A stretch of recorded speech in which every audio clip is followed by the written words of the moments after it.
It's showtime at the Apollo.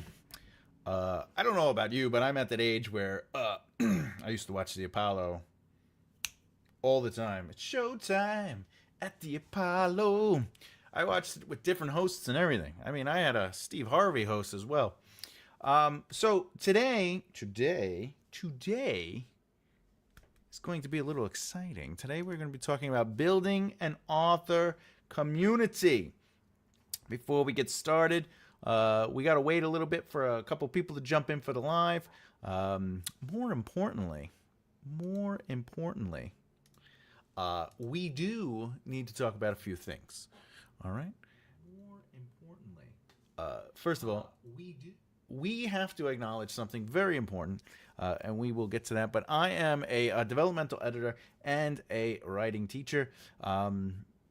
So the live shows every Saturday and Sunday, 2 p.m. Eastern Standard Time, are an opportunity for people to follow along, listen.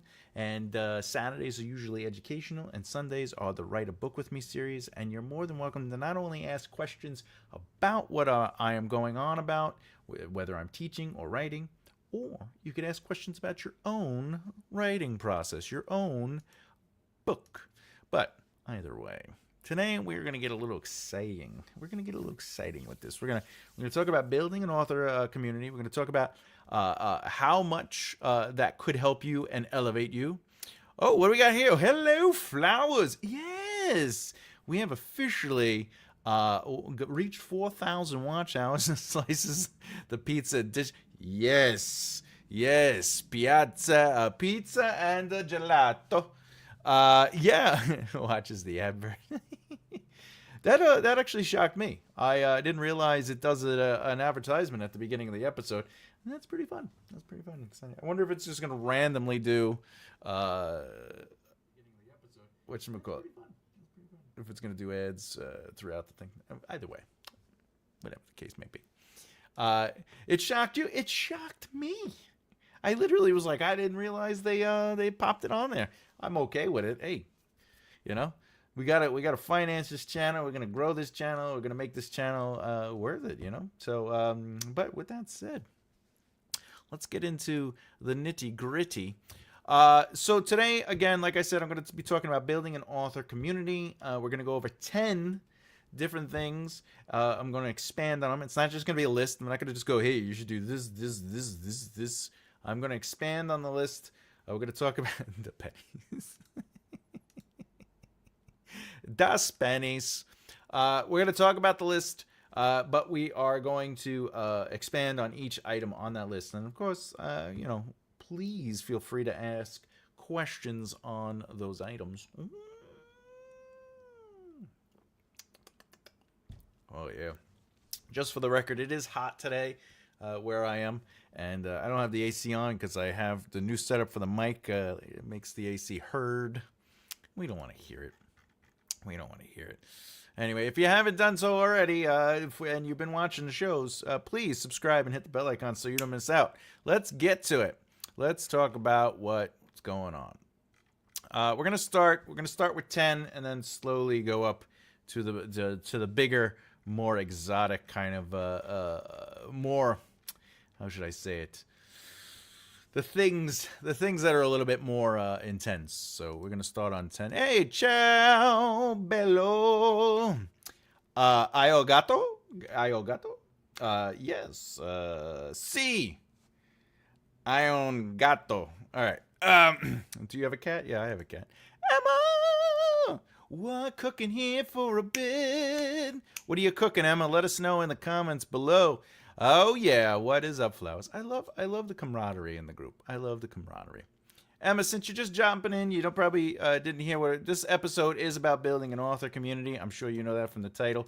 But let's get into it. Number 10, you have to remember what makes an author community important is that you're not alone. That's right. Okay. So in reality, we all know as writers that it feels like an isolated kind of job. It feels like we are going nowhere but to the computer and writing on our computer, and there's no one else around us and it's quiet, But in reality, It's pizza nice, and I made some cherry ice cream. Oh yeah, is that to celebrate that we reached 4,000 watch hours with this channel, and that we are officially 100% monetized? I love my writer friends. Well, your writer friends love you. I just want you to know that. All right, so you're not alone is the mentality. Um, Cocoa hazelnut. I like some hazelnut. So the thing about having obviously it's to celebrate that. Congratulations. Thank you so much, Emma. I appreciate it. I appreciate the love. And obviously you watching the video, the live videos did help elevate and pop those hours. So I appreciate it. Every minute you gave to me, even while you cooked. Because we know that food is so good. Give me the... All right. So let's get into it. You're Not Alone is all about creating a community, a group of people where it allows you to have emotional resilience and emotional perspective, and it allows you to sort of remember that this is not a single person's game. You're not isolated in this journey. We can feel that way. I mean, if you're an actor, you feel that way. Oh, it's about my performance. I got to get on stage. It's about me knowing my lines, right? If you're a musician, right, it's about, hey, I got to have my guitar part down, and I have to have my vocal part down. I have to be the best, I have to do the drums. Being artistic and creative feels isolating in the sense that the creative part from us, the performance part comes from us. So it's about us, right? But in reality, you're not alone in this journey. And having peers, okay? Having peers means that you have somebody of like-mindedness to talk with, to reveal your vulnerabilities, to elevate you, to get you going, to push you and support you, between private group chats, between, non-judgmental, evidence of what's going on. Like, for example, if I say to my friends, I'm having trouble with this, or I can't, I feel like this story isn't going where it does. And they're like, hey, let's look at it. And they give you real, true, honest feedback. That support is going to be more powerful than a yes person, where they're just like, oh, it's great. Oh, of course I love it. Like if I showed my parent, when I used to show my parents stuff, of course they were like, this is great. But in reality, they have to say that. But the emotional truth about finding a community that allows you to realize you're not alone is that the supportive elements of, we get to share our successes. Because sometimes, like on social media, if we're like, I just got signed, or I just got this, or I just got that, it feels like bragging, right? And marketing shouldn't feel like bragging. Marketing should feel like an adventure. It should be about what is the process, what is developing. So sometimes you want to share your big successes with other people, especially in your group. It helps with mental health check-in, being that this is not only Gay Pride Month, but it's also men's mental health. But in general, mental health is important. So it's good to have people you can do regular check-ins and really get, but also prospective partners, people that you sit down with and you go, look, I feel like I should be here, but I'm not. And like, I'm much better than this writer. Like, I don't understand why I'm not signed, or I'm not this, right? And you have to be like, look, what have you been doing? And you need someone to give you that true support. Me? Oh, I appreciate that, Emma. I try to be supportive. I remember actually, as an aside, Emma, I didn't know Emma had two names. And Emma had added me to a group where it's like share social media links, whatever. And the first link I shared in that group was Emma's YouTube channel. But I didn't realize that Emma also had a Facebook name, which is different than Emma. And she's like, that's me. My real name is this, and so it was very funny. But the first thing I shared in that group after being added to the group wasn't my own stuff. I share that because that's how I am. Like, it is the we're not alone mentality. It is the like I want to elevate others, and hopefully we elevate one another and integrate. I was wibbling through the week, and you made me stop and get on with it.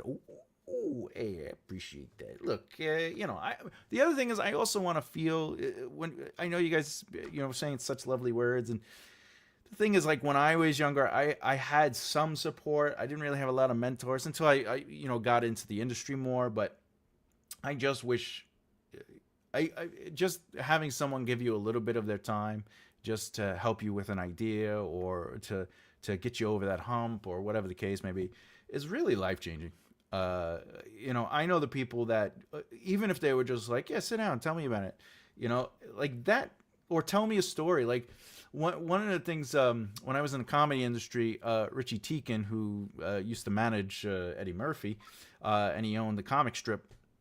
He used to sit down with me all the time. He'd be like, come in the office, and we would just talk, and he would just tell me stories, and he'd ask me about me, and it's like little things like that where you remember that, okay, there's more to this than just my skill and talent.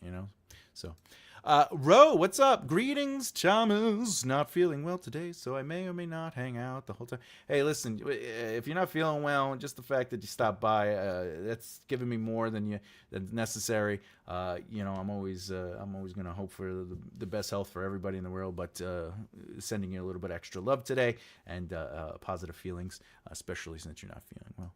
What's up, bro? Hi, flowers. All right. If anyone has any questions about that, feel free to ask. I'm going to move on. Number 9. Insight creates foresight. That's right. Not foreskin, foresight. Come on. Get your heads out of the gutters.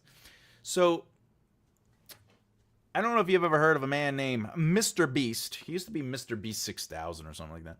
But he's now just Mr. Beast. Mr. Beast, I'll give you a couple insights into him, and then I'll explain why I'm bringing up Mr. Beast and the value of Mr. Beast. Mr. Beast has the most subscribers on YouTube, but why is that important? Because it allowed him the philanthropic avenues where he has food drives for all free, and he helps people. He has multiple businesses. He helps celebrate people. He did the thing in Africa with the wells. He helped blind kids. Or deaf. He helped children. But the point is, he grew this massive business. And where did that start? That started with insight creates foresight. He would link up with his community, okay?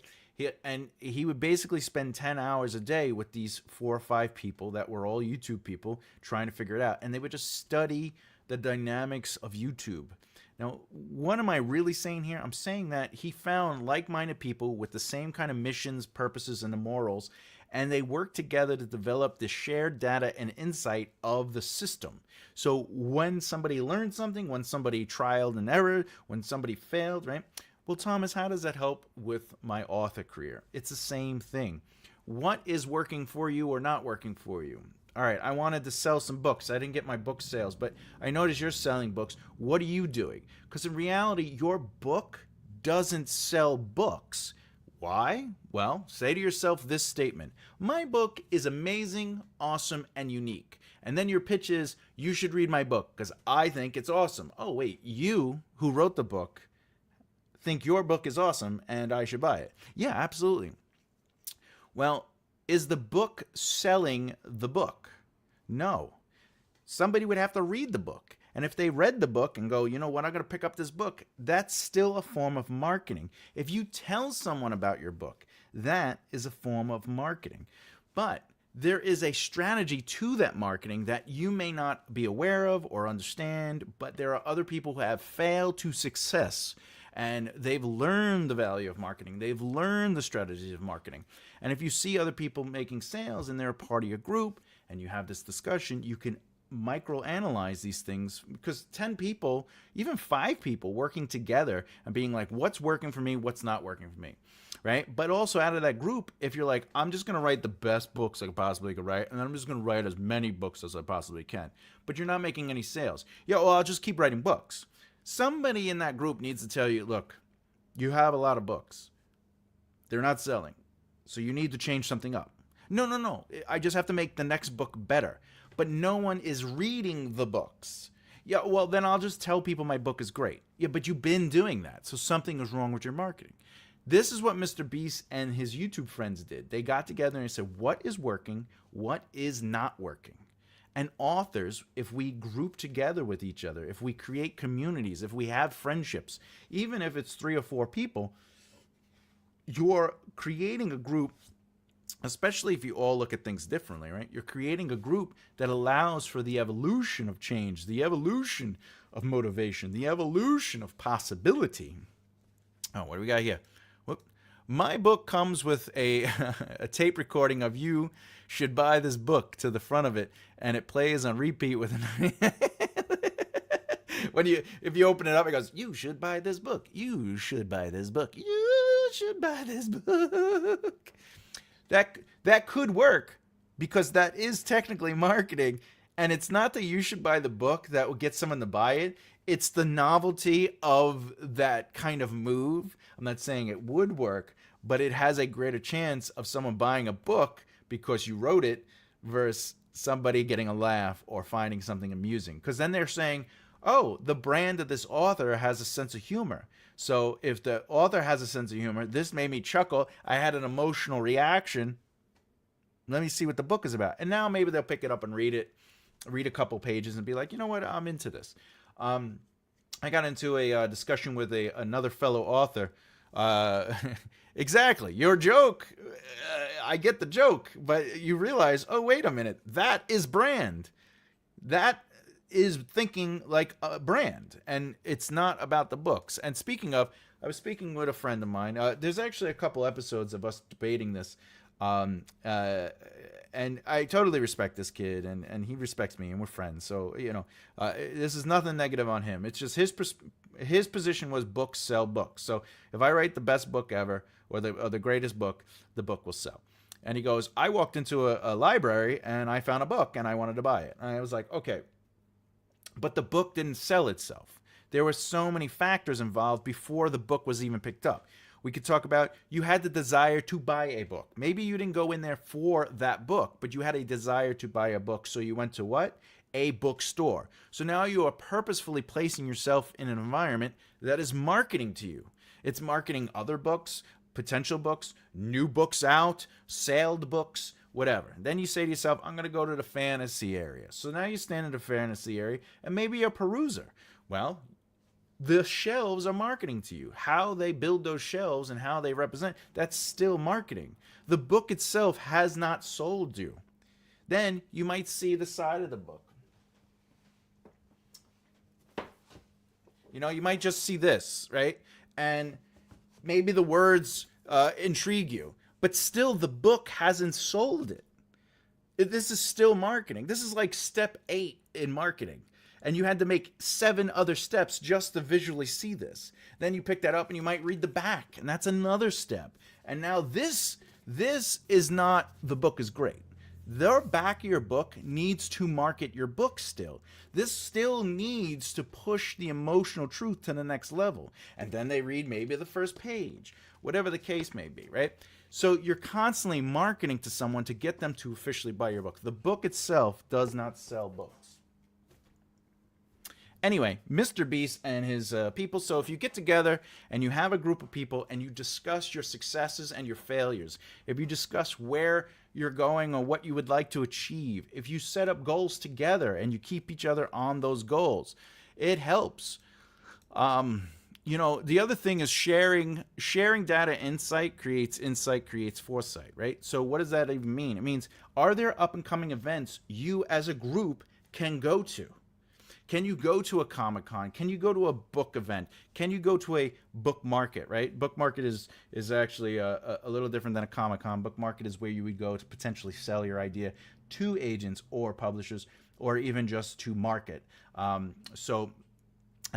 I wanted to go sell a book, I could technically go to a book market or whatever the case is and potentially get the interest of, say, a Walmart or a Target. But then there's like exclusivity. Anyway, but even Barnes and Nobles would be there.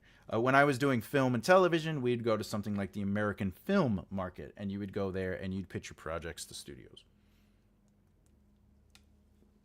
But if you go as a group, you can divide and conquer. You can approach situations as a team. So not just individuals, but we are XYZ, and we have a mission. So if I work with one of you, I'm working with all of you, and that is a bigger deal. Okay. So now you're sharing the data of up and coming events. opportunities. Maybe there's a library or a school or a college that's doing a free thing or a gathering. Maybe there's a book signing. Maybe there's a book Q&A. Whatever the case is, when you find out stuff, you should be making efforts to get out there and talk to people about it and tell your group. That's right. Teamwork does make the dream work. All right. If there's any questions about that, I'd be happy to answer it. But I'm gonna move on to number ocho. Oh, we got something. What do we got?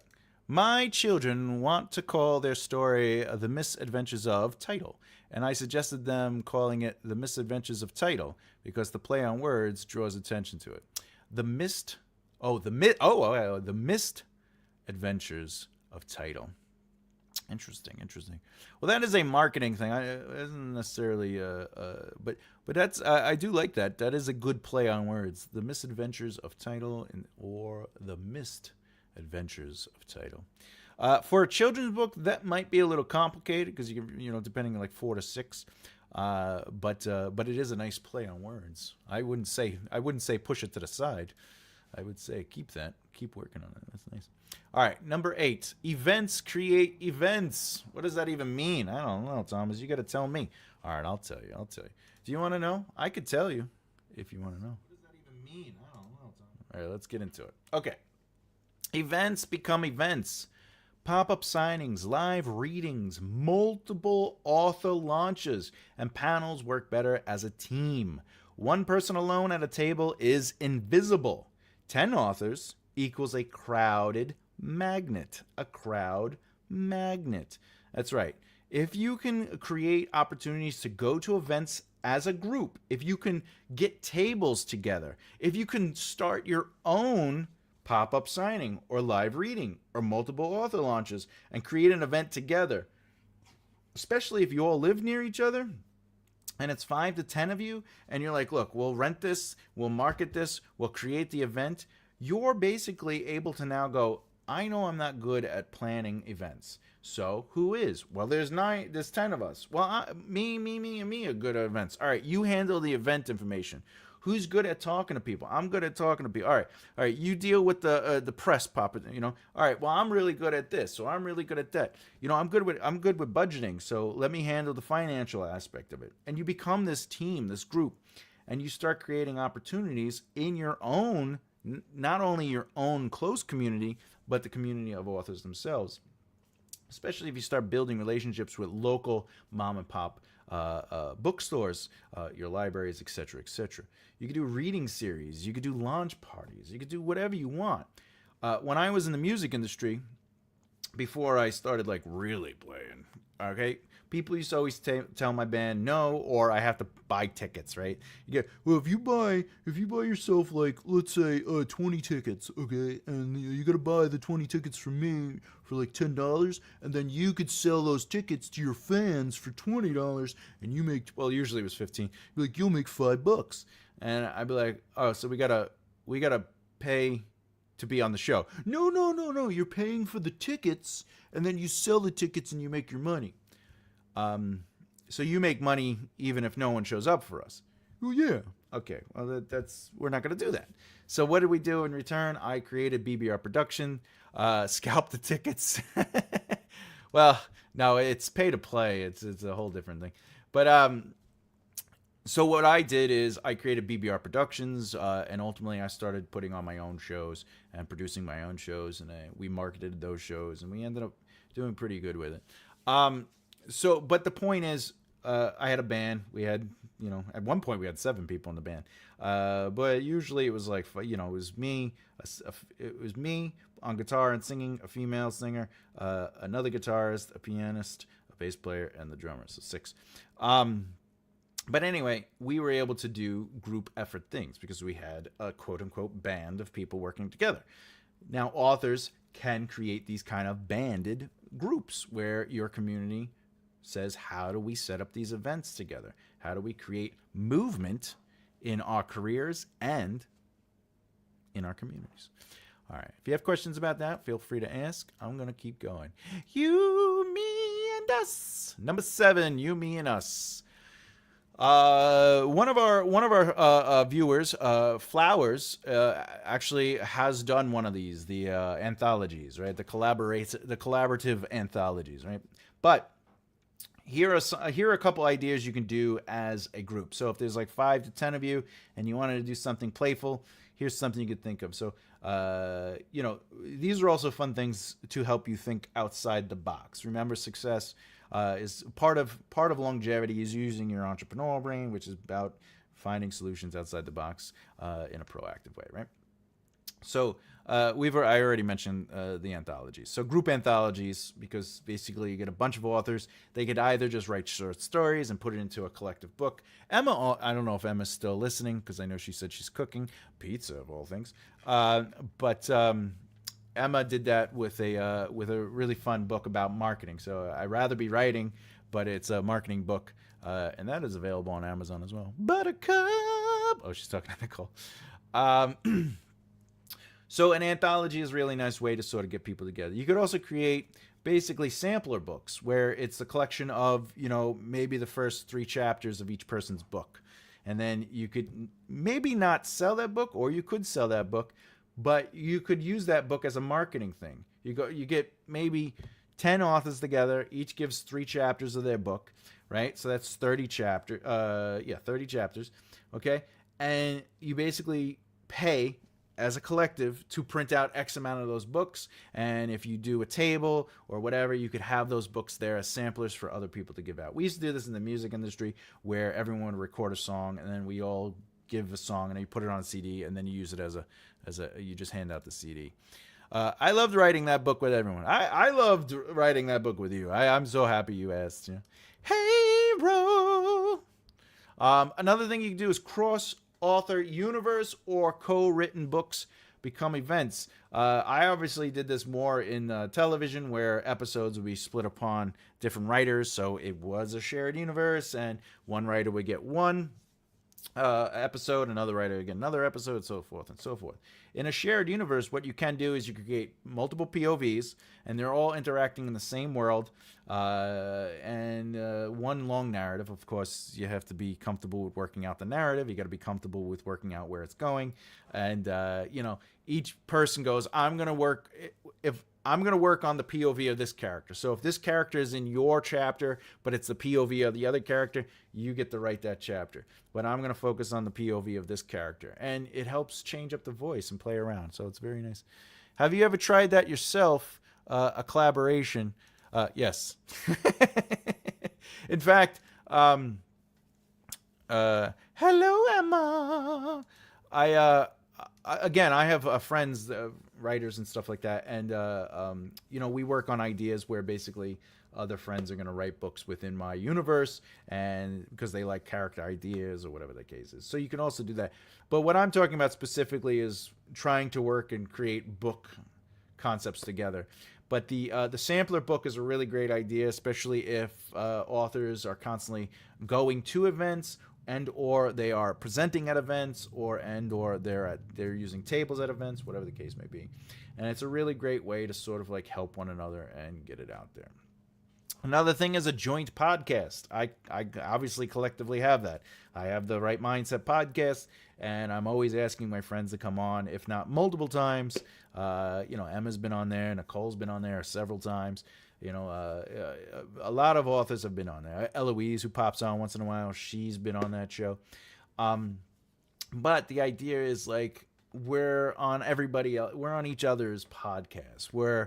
We're helping one another because, I have this opportunity, I have this avenue, let me share where I can.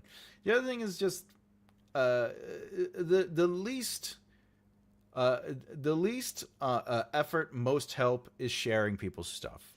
If you watch my social media, you see that I share people's stuff all the time, from my Instagram to even YouTube. I share people's stuff on YouTube all the time, but I also share, whatever the case may be. I share on Facebook. So, if you have this group of authors and you all say to yourselves, let's share and help one another, it definitely does it. So if you have any questions about that, feel free to ask. We're going to move on to the power of bulk. The power of bulk. Fun fact, it is more affordable to buy in bulk. And what does that mean? It means a group of authors can get together, 5 to 10 authors, and say, listen, we're going to print X amount of books. And can we negotiate a better rate with the service because you're getting 10 authors to print through your company? Marketing platforms. Can you do a better deal for a group rate? Not that they're going to be working individually with everyone, but you're taking a group rate mentality and going, listen, help market our group, whatever it is. You know, for me, I have the Team Rise Together. So market Team Rise Together. These are 10 authors within X group. And we want to push this. So basically the interviews will be rotated. So if the marketing leads to interviews, you rotate, authors within that group. But the other thing is conference organization, right? So we talked about this a little bit before. If you're going to get a table at an event and you have, say, 10 authors, but some of those authors can't make it, you each give a percentage of whatever the table is going to cost, and you split it evenly. So $1,000 table would be $100 a person. But what happens is at that table, you make sure they have your books there. And it's just an opportunity to be seen. But, there's so many different things you can do that allow for large groups to create reduced rates for bulk purchases. I mean, in reality, you guys could create a company. Like but this is talking about people who want to have to create a business, like create a potential of movement, to create something bigger than yourselves. And if you create a company and your company is whatever, printedbooks.com, printed books Inc., right? And you say, all right, there's 10 of us, let's put in money and we're going to buy a bulk of ISBN numbers. It's cheaper. It's way cheaper to buy 1,000 ISBN than it is to buy 10 at a time, or it is to buy one at a time. It's so cheap in comparison. So if you have a company and the company, quote unquote, owns it, and then you all own a part of that company evenly, you all own that.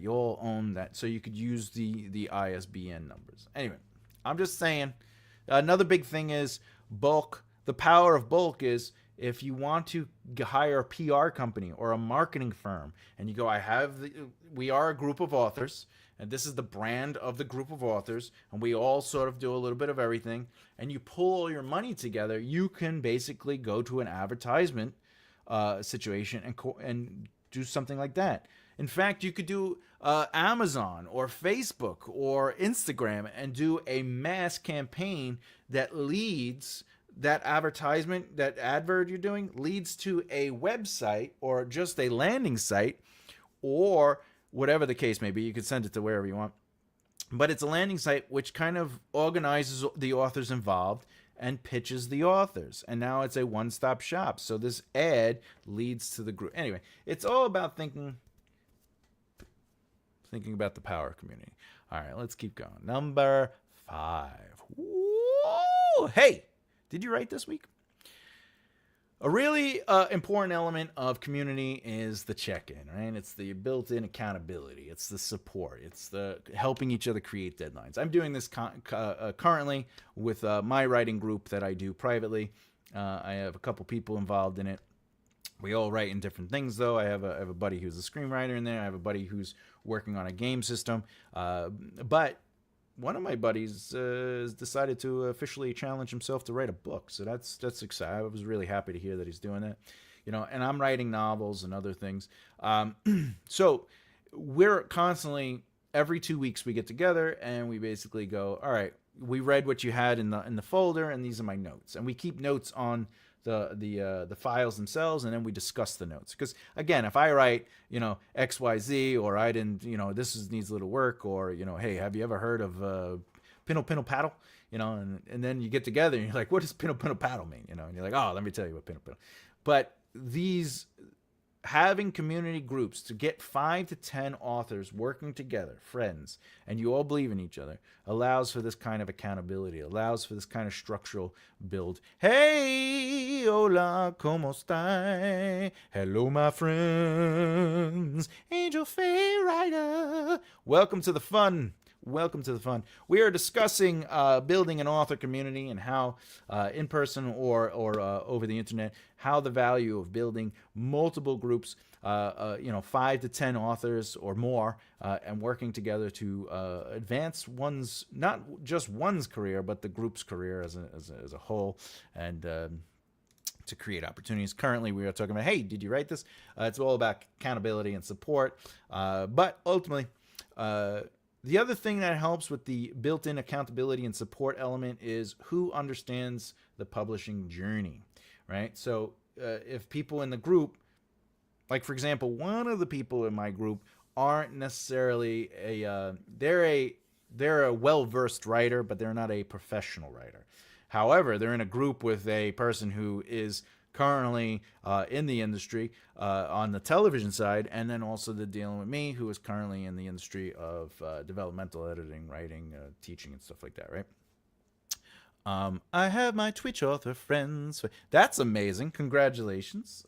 See, and it definitely is helpful, I'm sure, right? And please let me know if it isn't, but I'm sure it's helpful to have those kind of friends who have that sort of like, hey, remember to do X, Y, Z.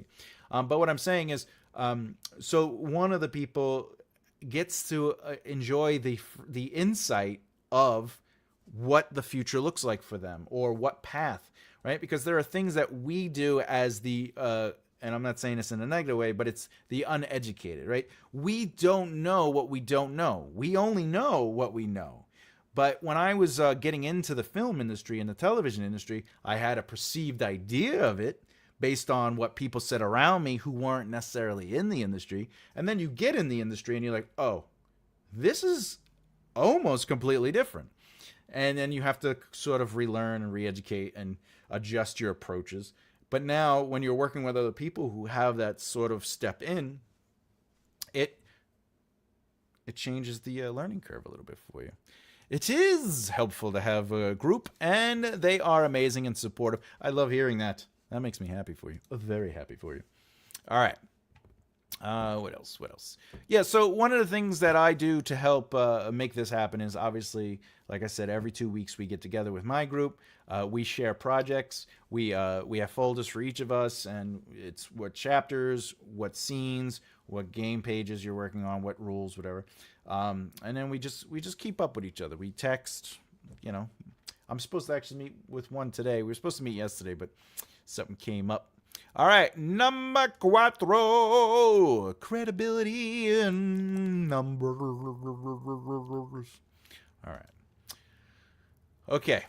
So this again is something that I did with my Team Rise Together nonprofit, and also I had a comedy club, not a comedy club, a comedy group, and not a comedy group like, hey, it's a bunch of us doing improv. It was a comedy group called Top of the Bottom Pile, where I mentored comedians. We all joined as a collective.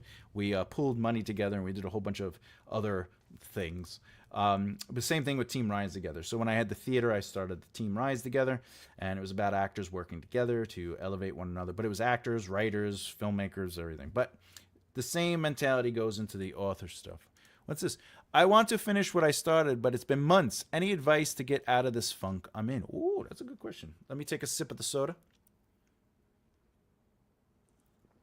I will diverge from the lesson, and I will answer your question real quick. I want to finish what I started, but it's been months. Any advice to get out of this funk? Yes. Brain change. It's not necessarily how fast you could get it finished, as long as you consistently work on it, and whatever that consistency looks like, that is good. If it's going to take you 10 years to write it, it's going to take you 10 years. However, if you are personally not okay with that timeline, you have to start making changes up here first, and then with your accountability for yourself. So something that I do is, this might not be possible for everyone, but every day I write. I have a 2-hour writing block at the end of the day, because that is the best time for me to write, is at night, and just because I just get there. But if it's a 30-minute block, an hour block, or a 2-hour block, whatever the case may be, figure out what that time block is and maintain that consistency. It could even be 15 minutes. That doesn't mean you're writing every day. It just means you're always working on the story in some way or another. You're either thinking about, you go for 15 minutes, I'm just going to think about my story. I'm going to map out stuff. That consistency will lead to a finished product. Because in reality, how does a book get done? You got to write a couple words, right? So if you wrote a page a day, that's going to end up, you got to do the math. Well, if my book is X amount of words, it'll take me this long, right? A lot of times a book should be 80 to 100,000 words if it's fantasy, right? So if you're looking at 100,000 words and you write 1,000 words a day, it's going to take you a long time, right? So you have to figure out what you want to do, set up that schedule, and then stay consistent to that schedule. And that would really get you to finish the book. It's a little a day. It's not about doing these it's not about doing these sprints where it's just like, let me get as much as I can. And then you basically what happens when you do that is you dry yourself out and you're like, ugh, I can't get motivated. I can't do the next thing. But if you're doing like a half hour every day or even an hour every day, or if you're doing an hour a week, if that's how you have to start it, do it. But make sure it's consistent. And again, that time block doesn't mean that you have to be writing. It means to think about your story. It means to read your story. It means to work on outlining ideas. It means to adjust what you have. And it means to write. Okay? But you have to create that consistency, and that will help you not only get out of the funk because you're not overwhelming yourself. You're not forcing yourself to finish this book. You're creating the brain change to be consistent, and you're allocating time because you're in control of things. Things shouldn't be in control of you. So if you say to yourself, I'm going to do a half hour or an hour every Monday, Wednesday, and Friday, that's you controlling it. Okay? I hope that helps. All right. Hey, Afghani, try a keto diet. It will help your writing. I have no advice to give on that because I do know the keto diet. But hey, there's so many different ways to do everything. I don't know if you're making a joke or not, but that a diet does help though. Like your energy levels are up or down. You know, you do got to feed yourself. All right, let's keep going. All right, credibility in numbers. All right, like I was saying, let me start my spiel off again. I wrote some stuff for me. I did this with the Team Rise Together nonprofit that was to bring together actors, writers, basically producers. This was for the film industry, but it did expand over time, over the years, to include everybody from writers to comedians to musicians to whatever. I also did this with Top of the Bottom Pile, where we got a couple of comedians together and we pooled our resources and we helped one another. Top of the Bottom Pile did really well to the point where people were like, hey, let's get the top people involved. Whenever they saw us, be like, hey, it's the top guys. And our brand was Top of the Bottom Pile. Your second best choice. The best of the worst. Your second best choice. But what you do is you create basically a collective, a name. So if it's 5 to 10 of you or even more authors, you think of a collective name, you form that. I would create a company name out of it, and you each have equal shares. But you create a website, which is a landing ground, okay? And you use that as the advertising drop spot. I don't know if there's a connection, but when I went on a keto diet, I also had an incredible streak of writing. There's probably not a connection, but who knows? Well, I mean, again, the diet does help you, in the sense of like if you're healthy and you have the energy. Obviously, I drink soda, and I'm always exhausted, So, plus it's hot. I don't have the AC on. I need it to be like ice cold when I work. I can't, if I feel hot, I get irritable. It's not the same. But, all right. So how did Team Rise Together help me? Well, we were able to film stuff for quote unquote affordable prices. We helped elevate each other. We had these events called the Team Rise Together networking events where we didn't talk business. You couldn't talk business. It was just, you were just there not to hand out cards and go, hey, you should call me. It was about meeting people and my people meeting your people and your people meeting our people and these people meeting those people. And we used to get 50 to 60 people at these events. They were always free. It was a nonprofit. So we were able to raise money to do certain events. We were able to do whatever we had to do. And that really helped build and expand the Team Rise Together brand and help people. What if I don't like meeting people? I don't know if you're being making a joke or but I will answer that question. So give me 1 second. Somebody just messaged me in business. Sorry. Speaking of, they're confirming tonight's meeting. What if I don't like meeting people? All right. If you don't like meeting people, we have to find solutions, right? That's what leads to success. As an author, you'll never succeed if it's all about you or if it's just you doing it by yourself. I mean, right off the bat, you're eventually going to need an agent to negotiate contractual deals. You're going to need a lawyer if you don't have an agent. You're going to need a manager if you're uncomfortable doing the business stuff. You're going to have to eventually get those. So that means you're going to have to meet people, which means you're going to have to deal with people. Every agent, manager, and person of value that I met, including my lawyer, my entertainment lawyer, came from a relationship, except for one of my agents, because I had a relationship with somebody that led to an MGM deal where I was working with a potential television show. They had 5 episodes. So I needed an agent to move to the next level to have that negotiation. Obviously, an agent's going to see that you have movement, and they're going to be like, how do we... Let's work together. But you need to meet people. You need to build relationships with your audience, even if it's not physically in person. But eventually, you have to, right? The people around you. Okay, so you have to find solutions and say, if I am uncomfortable with this, if I have an anxiety to this, what is another way I can accomplish networking if I have this limitation? Something about me, I know I don't appear it, but I have an introverted kind of personality, and I had to train myself to be more comfortable around people, because I do get anxiety around.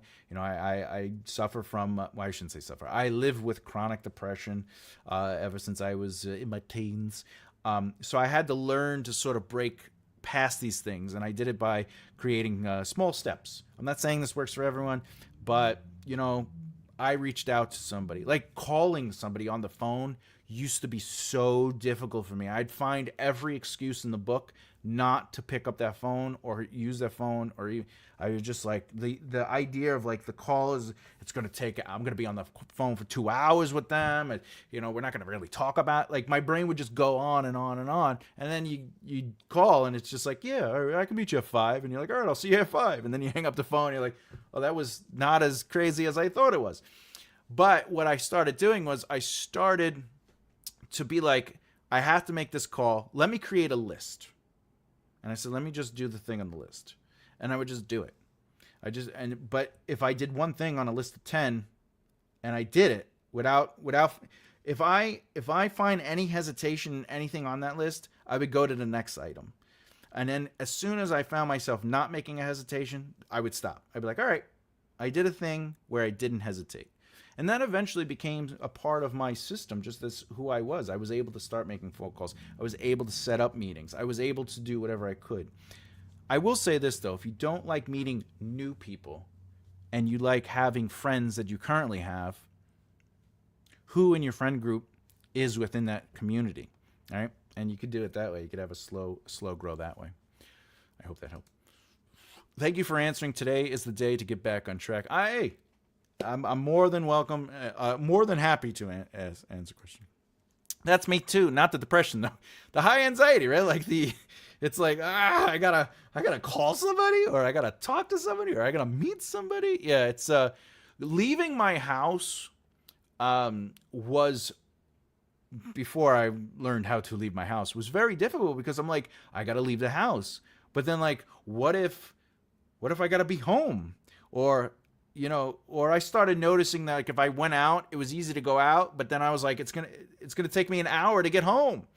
And I started like creating these blocks, and I was like, oh, I gotta change this, I gotta fix it, and I know people personally who have agoraphobia, and I was starting to take on traits of like some of those things, and I was like, whoa, I don't want to go that way. So you have to create these milestones, even if the milestone's one step, to kind of fix these things.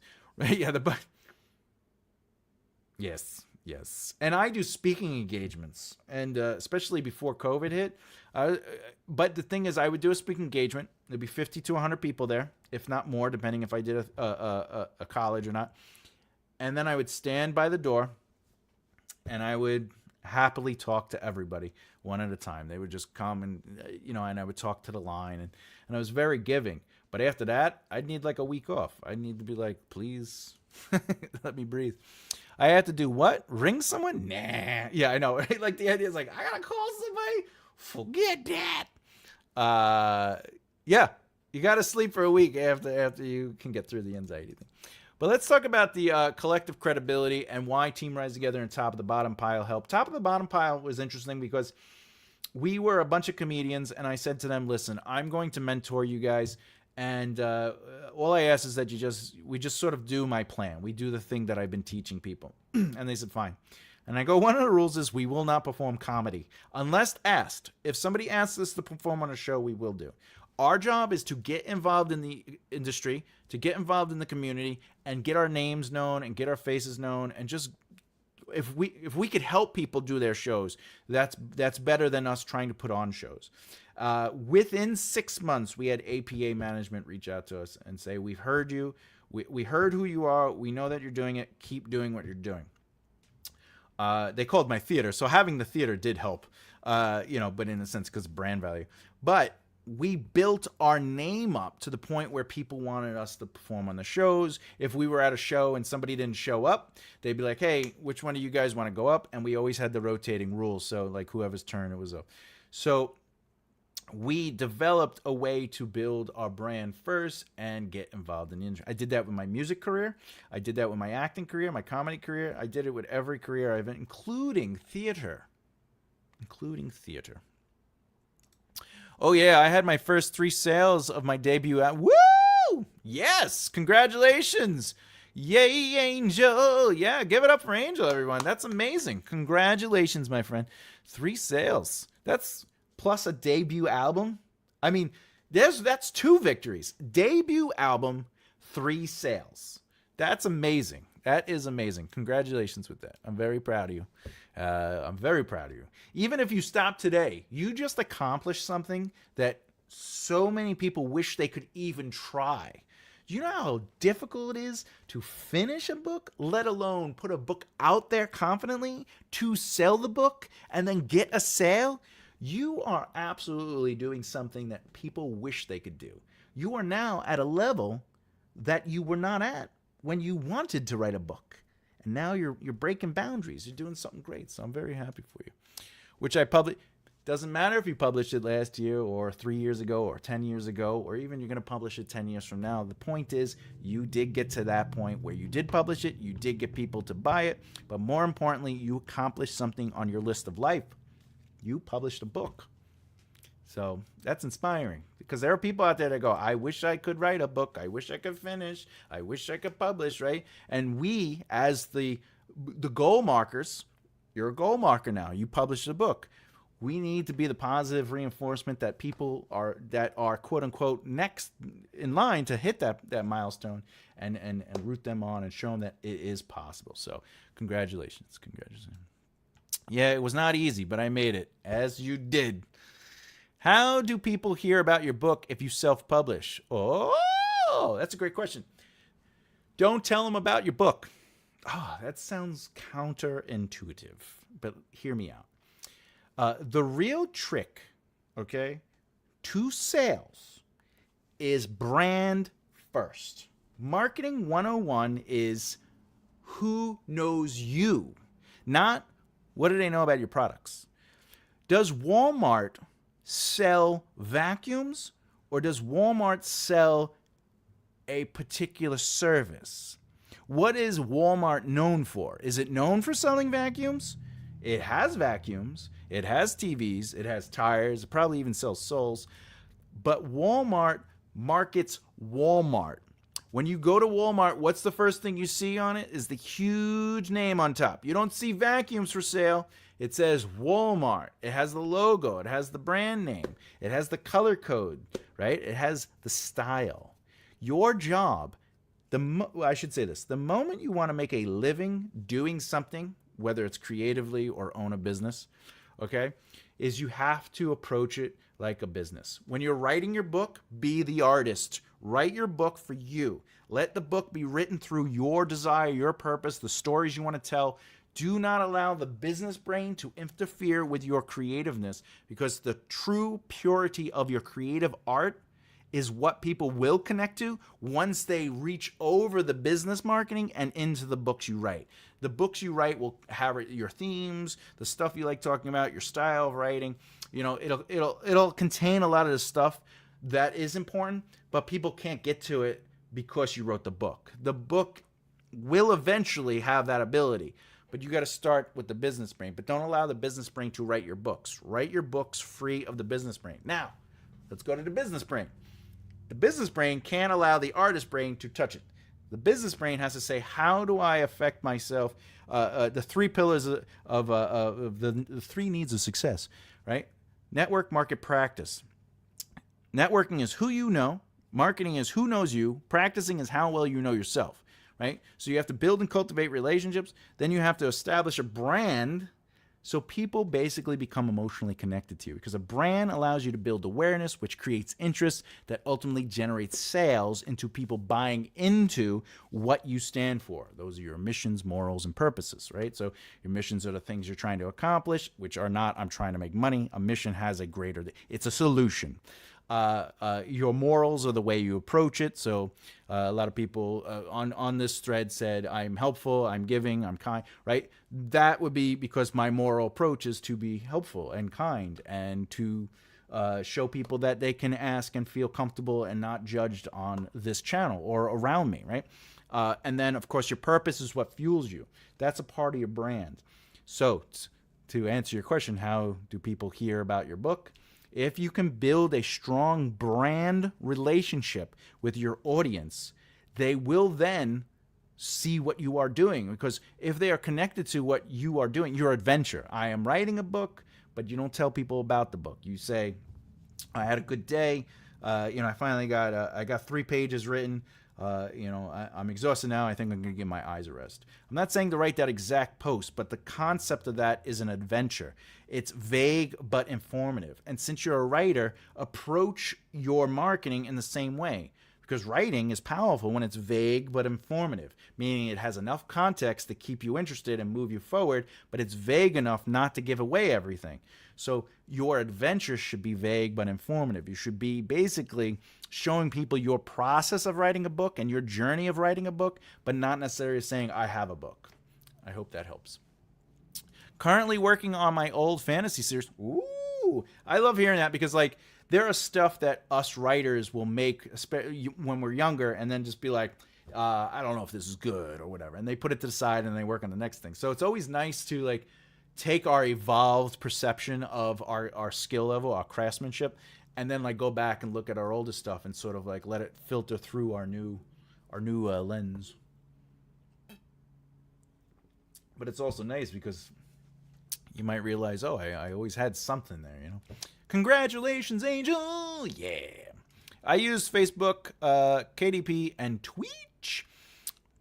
I love the Twitch thing. If you feel comfortable, could you talk about what you do on Twitch? What you're doing on Twitch that allows and helps for building your author brand? Because I would expect it's the same thing like YouTube, where you're basically showing your expertise. Either you're talking about books, you're talking about story, or whatever the case may be. In my case, I talk about writing in general. So I also have my I always have a website. Always have. That's your storefront. Walmart definitely sells souls. What if you pay for marketing on KDP?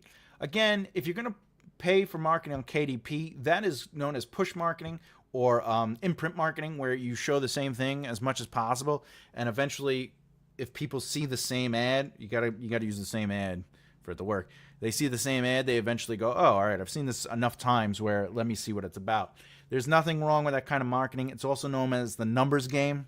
So, if enough people see something, it's like that old story where a guy goes to a bar, goes up to a girl and, hey, you're pretty attractive. Can I have your number? And she's like, no. And then you go to the next girl and you're like, you're pretty attractive. Can I have your number? And by like the 10th or 15th girl, one girl is like, yeah, sure. Like when you deal with, that's more considered advertisement. Marketing is the representation of brand. Just so you know, like in marketing, you're marketing your brand, like the thing, That's the easiest way to say it. Marketing is brand representation through presentation. Advertisement is what you're talking about, where you pay for ads and you allow those ads to be seen, and it becomes push marketing. Why? Because you're pushing your brand and you're not allowing your brand to naturally be there. There's nothing wrong with that aspect, but I would recommend starting slow. Don't use a lot of money, and pay attention to the analytics and pay attention to your word choices, especially on the back end, and just adjust it as you can. When you start seeing some movement, that's when I might adjust the price that you're using and raise it a little bit. That is not a bad way to go about it, but it is not a long-term solution to a short-term problem. That doesn't create a career that because you. A quick aside, and then I'll move on. I had a friend that made millions of dollars. Okay, millions of dollars. All right, and what they would do is take all that money and then they reinvest it in television ads and radio ads and all this, and then they would make $1 million again. They make millions of dollars, but the cost of advertisement, which you got to take off what you're earning. So if he made $1 million, but he spent $900,000 in ads, he really only made $100,000. So obviously you're going to make more money the more money you put into it, but you also have to subtract the money that you just spent to make that money, if that makes sense. So marketing, advertisement is great if you have a strong brand, but advertisement to market a brand specifically is smarter than advertising to sell a book. The reason is because you're probably going to write another book. So if you advertise a second book, you're technically starting over with your advertisement campaign. If you're advertising a brand, you can constantly just advertise that brand, and it would lead back to your website. I'm thinking of revamping, no pun intended, revamping something I've already written for the February collab. It's novella length. Ooh. I give a hearty yes to that. Be creative, enjoy it, let it out.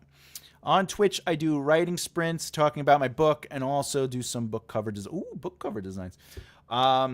Please, Angel, place your Twitch link in the comments. Feel free to do that so people can follow and do it. I think it's great that you're doing those things. Wonderful work. Yeah, it sounds like it's something where people get to connect with you on a more personal level. They get to see you utilizing your skill set, your expertise. So if you're showing book designs in real time, if you're doing writing sprints, if you're talking about your book, you're probably most likely talking about the story in general and the characters and like how you created the story. That's all expertise talking. That's all good stuff. The more you talk about your writing on Twitch, it helps with them. Yeah, 100%. Because what happens is you're marketing your expertise, your brands, your skill levels, your mission, your solution, right? So like my mission is to help people realize that we can write, so I should try to write. My thing is to help inspire people to take the next step. My thing is to educate people. My mission is also to take the misconceptions of what we think is the path to success or the path to writing and say, listen, there are multiple ways to it, but here are a little bit more detailed understandings of it. That's part of my mission, right? Because I was always taught the misconceptions when I was younger, and once I started seeing behind the curtain, I realized, like in acting, they always tell you need headshots and you need reels, and I got more work than I ever did, and I never had to use my headshot or reel. I had them because I was told you need them, and then when I started realizing it wasn't about that, I got more work from relationships than I ever did, more paid work than I ever did from headshots and reels. All right, let's keep it going. We're still on. So let me just finish the credibility in numbers. I know I went on a little longer, but ultimately this is where you're going to get groups together, 5 to 10 people, and you're going to form a brand or a guild, a showcase in a sense, and you're going to look at the bigger, greater picture, and this is where you basically would create a group name, like for example, Team Rise Together at the top at the bottom. You would get together professional materials to market that as a group. You would do media outreaches to local author guilds, right? Genre writing collectives for interviews. If you could get an interview and then there are other people in your group, what would you do? You go, hey, if you enjoyed interviewing me, I work with 10 other writers. I can send you our emails and then in a little we have a PR kind of thing. I could send it to you, and if you want, you can interview one of them. That helps continue to build a group, and then of course coordinate your launch, and obviously have a professional website. All right, let's keep it going. Number 3. We all know something. Yeah. This skill sharing. Okay. This is a powerful tool for those who are starting out or just getting things rolling as a semi-professional writer. What is the deal with this? All right, well, let's say you're all basically still at that level where you're like, we're not necessarily making a living off of this, but we did release our first book or maybe our third book. We're still trying to figure it out, whatever the case may be, right? Or maybe you're just starting out and you haven't even got it. If you're around a group, you're creating a group, a community, peers that are friends, 5 to 10 people. And out of those 10 people, let's say somebody knows how to do video editing, somebody really knows how to do newsletters, somebody really knows how to do layout on websites, somebody understands the trade elements, the industry. Some people are really good at editing and proofreading. Whatever the case may be, maybe you're all becoming beta readers, or somebody's really good at a software, or they know virtual assistants. The point is not necessarily that each of you might do that for everybody, but that you might say, hey, look, I'm really good at newsletters. I've seen this kind of return on it. These are my numbers. I have a high engagement level. Not only do they open the newsletter, but they click on the links. So maybe they would show the group, hey, let's do a video chat, a private video chat, and I'll walk you through what really makes it. Or maybe they sit there and go, let me look at your newsletter. And then they create a template and they go, all right, just use this template. Same thing with video editing. Maybe they look at you, like I said with Mr. Beast. They would go, all right, what's working, what's not working? All right, the drop off is here in the retention, so clearly this moment isn't important, right? And you just teach each other how to do good YouTube editing, or maybe an advertisement video, like a trailer for your brand or for your book, whatever the case may be. Same thing with websites. If somebody's good with websites, you have them look at your website and give you a mentor you want to go, I would change this. I would definitely have a landing page. Your artwork needs a little work, whatever the case may be. This helps reduce costs, especially at the beginning levels. It helps you start understanding the professional minutia of the process, and you're learning before it's important. So in the beginning, that's when you can make mistakes. But if you've been doing this for 10 years and you're still trying, and you keep making the same mistakes, right? You've been doing it for 10 years. That starts devaluing you in your brand, right? So that's what they used to tell me in the industry would be like, if you've been a musician for 10 years and you're still working at the donut shop and you got nothing, you don't even have music, or you don't have this, you don't have any connections, like you've been doing something wrong. So you have to start doing it right. And now you're basically starting over. You're at your first year. Because I won't get into that, but at the end of the day, by being around other people that help you with that learning curve, it really gets you into the industry, and you're starting to learn things now. You're allowed to make mistakes now. Your first 5 years is where you're supposed to be failing to succeed, right? And if you have a group around you, that helps with the learning curve. Because in reality, 5 to 10 people, every author is bringing a different strength to their, even if I was a part of a group, right? And my expertise is developmental editing. I could look at a narrative and tell you what's working, what's not working. I could show people how to outline. I'm good at prose. These are all things that are important, Any bad experiences with other people in your group, opposing views on things? If so, how did you work through it without breaking the group apart, or did it wind up? Okay, I'm going to make an assumption. And then just tell me if that assumption is correct or not, and then I will answer the question in whole. So you're saying opposing views. Are you talking about opposing views on the direction or movement of the group?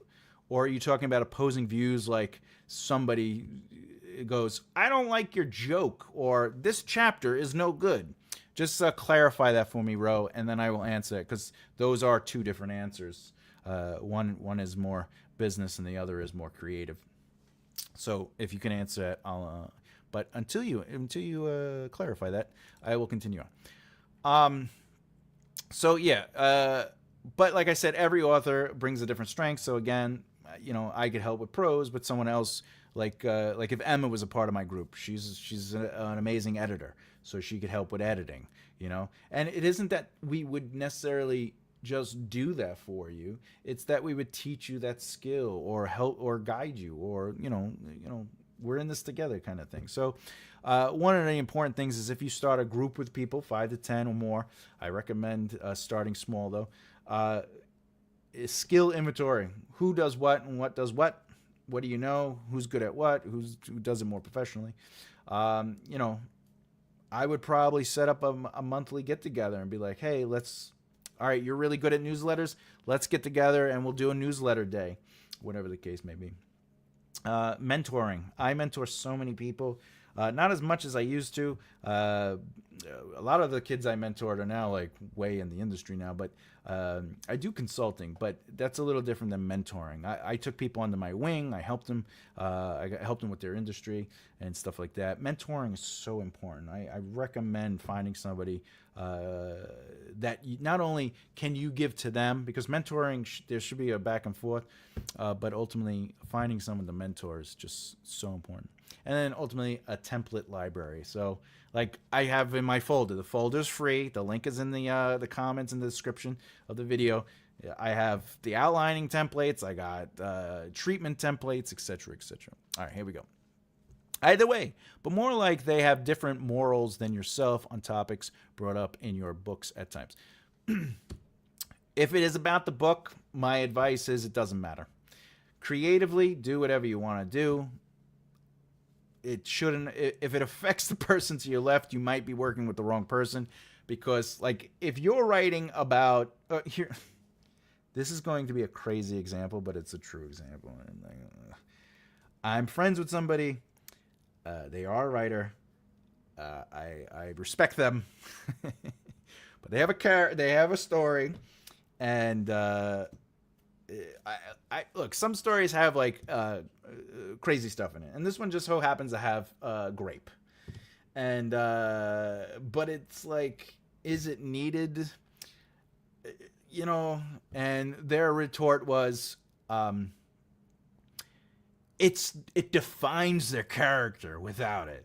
And I was just like, all right, well, good luck. That's the story you're trying to tell. Does that mean I shouldn't be friends with them because I don't agree with their use of that particular topic? No, they're my friend. Everybody has that, because creatively it has nothing to do with anything. But the morals aspect, I do agree with that. There's something I talk about in the self-help book where you should have like-minded missions, morals, and purposes, but not an echo chamber. And what is that ultimately saying? Is like, well, like I believe we should be honest with one another. So what does that mean? Well, honesty doesn't mean revealing everything, because there are things that are private. Like you don't need to know about my personal life. You don't even have to know about my religious beliefs or my political stances, in a sense, as long as my behavior is showing positive, healthy, and good behavior. I'm not hurting people. I am decent to people. I'm kind, compassionate. I have empathy. All that trumps, no pun intended, because of the political idea, but all those things, all of that behavior outranks if somebody believes in this is my faith, I believe in this God, or the tree gods. Like none of that matters, right? So you don't really need to divulge that. But honesty means that whatever it is you do say, you're saying it honestly. And as long as you're being honest with me, I'm good. However, if you lie to me and I'm aware of the lie, I know that I can't trust you, and that is a rule for me. And I would probably just be like, I can't work with this person. But there is a difference between like, you hungry? You want to get some food? And they go, no, I'm fine. But then like you go get food and you come back and they're eating. And you're like, oh, I thought you said you weren't hungry. And they're like, I got hungry after you left. And it's like, well, maybe they were hungry the whole time. But like that doesn't matter. Those are white lies. I don't care about that. I care about integral honesty. So to answer your question quickly, if it has to do with your book and like the subjects of your book, I don't think that has a place for critique in the sense of like, should I be working with this person or not? What it should be is the morality of who they are as a human being and their behavior. Any bad experiences with other people in your group? Yes. So I was with I worked with some people. For example, I won't say what group it was, but I don't drink, I don't do drugs, and I don't smoke the cigarettes. I don't care if other people do. But in the business sense, my only rule when it comes to that is when we are working, you don't do drugs, you don't get drunk, and you don't smoke cigarettes when we're trying to be professional. So basically, if I'm like in an interview and you're, like imagine you're just smoking, and you're trying to be professional, it doesn't look professional. So I have had it on multiple. When I had the band, somebody had beer all over the stage and on the amplifiers, and I was like, you can't do that. And they're like, why not? I was like, this is a business. It's part of our brand is progressive doom metal, theatrical. We're characters, and there's beer. It kills the illusion. When I was with the comedy group, somebody used to get high all the time, and then what would happen? We'd be hanging out with a group of people. We're talking. We're all talking, and then you have somebody go, and then they're falling over themselves. They're falling asleep in the chair. So, you gotta, that I would cut out. So yes, I've had bad experiences with that element of it when it comes to the morality of it, of how to approach and present things. But that's how I work through it. We just part ways amicably, and you just move on.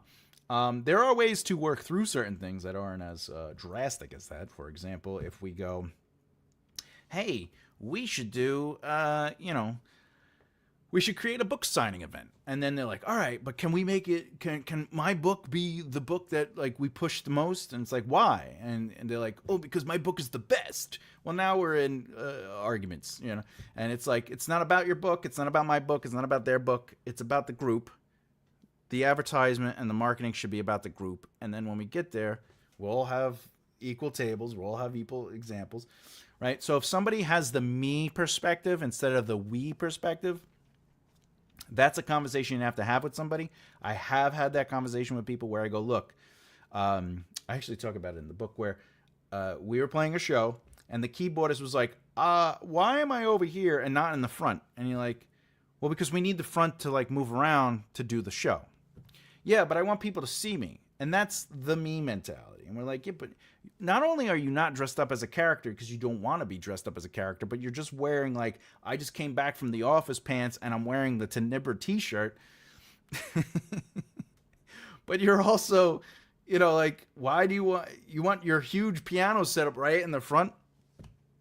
It doesn't help the overall mission, the overall brand. That's me perspective. So we had to have a conversation. And they ultimately, they were like, all right, well, you can not dress up as a character, but you have to at least let us do the show. And that was the way we kind of worked through that. But I have no problem not working with somebody if it is all about them. Because group communities is not about an individual. It's about how do we elevate each other.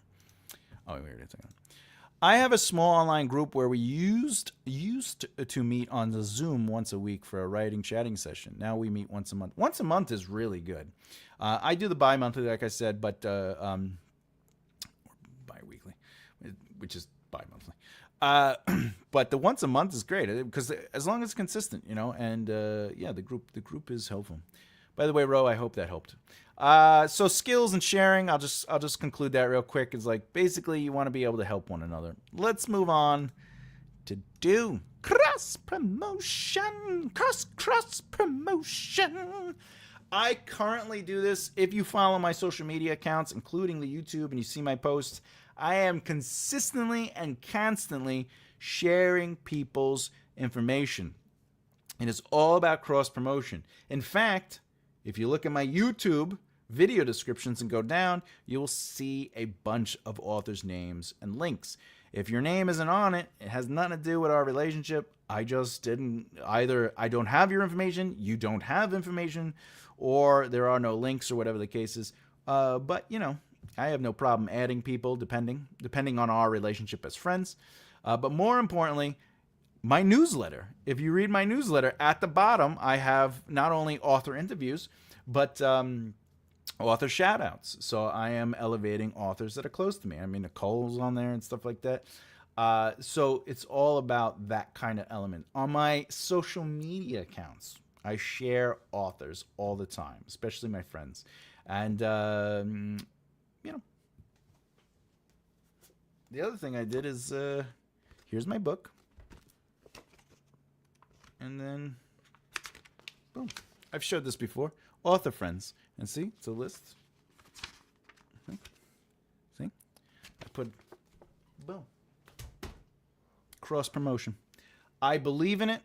I actually do it. And it is a part of my mythos since I was since my music days. And of course, I have the podcast. I used to have on my website. I don't know if I have it on now. Make a right, left here. Yeah, I don't have the friends. I used to have like a friends page, but there were so many people on it. It was just, it didn't do the job of what it should do because it was just alphabetically like 1,000 names. And that becomes overwhelming and confusing. And I was just like, all right. And then like the idea, some people, they stop paying for their website. So, they don't have a website anymore.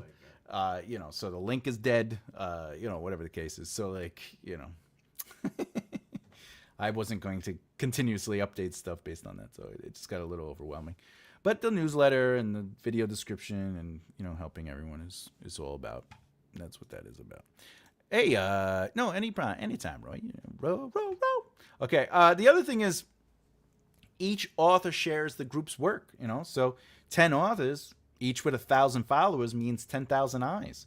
That's a lot of eyes. I mean, look at me. I got, 2,100 subscribers. That's huge. One of the biggest shows I ever performed was 8 to 10,000 people at the U.S. Cellular Arena. And it's massive, but I've also performed in front of 100 people. I've spoken in front of 100 people, and that's a lot of people. So, but if you have your audience and then you have 10 people working together, that expands your audience. That allows for more exposure. Cross promotion. Also, authors can tap into each other's reader base through joint newsletters, like I was talking about, social media takeovers. I wouldn't do that, but if you're comfortable with it, But if you have like a fan page or something like that, that's something. Hey, Angel Fade, good night. See you next time. Thank you for the information. Hasta luego, Wiedersehen, au revoir. All right. Another thing is, yes, you are welcome. Yes, thank you. Night, everyone. So, real quick, how would you execute this? Well, you can either have a joint newsletter where it's just you make a newsletter, and it's the same, and once a month, each author in the group shares the same newsletter. You could make a post. One of the things, I don't do this to post other stuff. Like if I see somebody post something, I just naturally share it. But when we had top of the bottom pile, if anyone posted something, we would all just share the post. So if they wrote like a joke, whatever, we'd share the joke. But we had like for me and the group, I taught them to have a schedule. So there was always 2 days a week. Yeah, it was 2 days a week for social media, stuff like that, where we would just go through and we would write something of our own. We'd share something, and then we just kind of share. But you don't want to overshare. You don't want to do like 5 posts in a row, because now your page loses its brand message. So it's good to mix it up. I would always say for every 4 adventure posts, basically, what are you doing? How are you doing? How is it making you feel? What's the emotional truth of what you're doing? Those are adventure posts. For every 4 adventure posts, you could do 1 anything post, from a push, which is buy my book, to here's some friend stuff. So if you have 12 adventure posts in a row, you have earned the right to do 4 anything posts in a row, and it's because your brand is clearly represented. But I would still say to mix it up. Afghan, that sounds really useful. Oh, the once a month, yeah, for sure. Can't go wrong with groups. Have you been listening this whole time, Emma? Did you hear me shouting you out because I love you so much? Yeah, that's right. All right, let's, number one. Number one. Numbers equal numbers. This is my favorite thing, and I'm going to talk about how it has helped me with my success story and how it actually can help the keto diet. That's funny. Yes, the keto. I had pizza and returned. Where's my pizza? Well, I shouted you out multiple times. I just want you to know that. And it's not because you pay me. No. Just kidding. Just kidding. By the way, I will be talking about the... you ate mine, son of a... I will be talking about the poll. So how is your community? So if you haven't voted yet, there's 7 votes. But if you haven't voted yet, please. I bet it was. I hope you enjoyed it. Now, do you eat pizza like crazy people where they put the cheese on the tongue? Or do you eat it where the crust hits the tongue? Because the cheese on the tongue is supposed to be more flavorful. But if you're sane, you put the pizza normal. Pizza for Thomas. Okay, let's talk about it. Numbers equals numbers. Now, I did this not only with my band, okay, but I did this with bands, all right? Candy pizza, yeah, that's true. Cheese on the yeah, it's a real thing. Look it up. It's crazy. So I did this with bands. I did this with comedians. I did this with actors. I did it with the Team Rise Together, and I did it with Top of the Bottom Pile. So we pulled money together to lower individual risk and cost. So here's an example. If we booked a venue for, say, a show, whether it be for theater, or this is before I had my theater. So if we did it for theater, if we did it for a band, if we did it for comedians, we'd figure out what is the marketing cost to advertise the show, what will it cost to do any interviews, or at least pay someone to get us interviews, and what would it cost, basically what is the overhead value of it, okay? I don't want to look that up. All right. And then we would take that and we'd say, okay. So, for example, let's say the overhead cost was $1,000, and that is very low. And we had 10 people working on something. That's $100 a person, but it helps the 10 people. It helps the event. Then what happens is the event makes money, and then we split the money earned evenly. Okay? So it basically helps, but there were also some cases where, like, say how the bands were going. So like if we ended up doing a show and the tickets came in, basically what it would do is the first amount of money spent would be split evenly until everybody was paid equally, and then anything over that would be based on brand pull. So if like let's say we were the opening band, then there was a second band, and then a third band. The third band would, if they brought the most people, they would get more money after the expenses have been earned back. The middle band, if they brought nobody, they would just get their money back. And then obviously if you brought some people, it really did help. It really motivated people to sell and push the shows and get the shows together. But as a group, as authors, if you could get 10 people together, you can pool your money together and you could hire a PR firm. Right? So it would cost about $10,000 for a 3-month campaign. And if you had 10 or more authors working together to hire this PR firm to market a group, for example, a Team Rise Together or a Top of the Bottom Pile, but it's your own group, the Flyers publishers or whatever, the Flyer writers, okay? And you have them market that. What that does, it helps you get potential television interviews. It helps you get FM and AM radio interviews. Interviews are so important, because interviews allow you to present yourself, your authentic self, and brand through representation, through presentation. So you're able to talk to people about things. You don't go on those shows to talk about your book or your music or whatever. You just go on to talk about subjects and just kind of show your personality, right?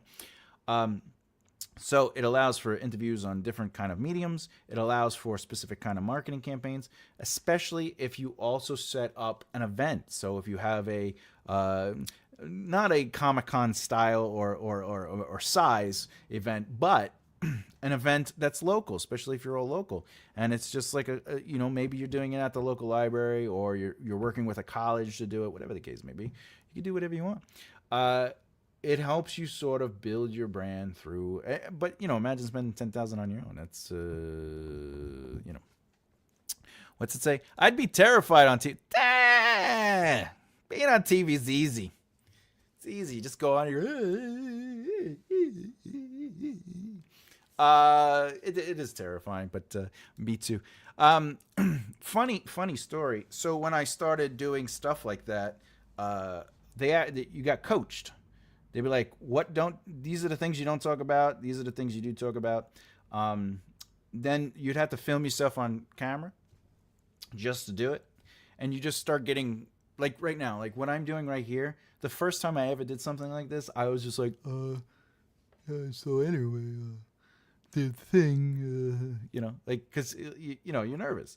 But the consistency creates the familiarity, which creates the comfortableness. So even being on stage, like for music or theater, the thing that I had to do was be on stage. I had to get on stage. Comedy was easy because I had already done music for 10 years.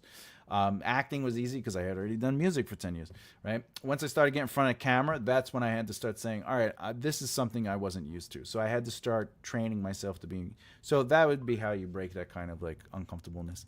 Emma, yeah, but you'd be great, Emma. You're basically on the TV because you can watch YouTube on television. I just want to point that out, not to make you nervous. I'll just sit in the corner and continue to be a small fry. Hey, Flowers. I'm not saying you have to do it. This is just advice for people who want to do it. And remember, there are hundreds of different ways to do any of this. But if I were you, if you could get together with a group of 5 or more, I would recommend more, but start off with 5. You create a company that is evenly split between you. And then, each of you have a responsibility. Somebody handles the treasury or the overhead of value of it.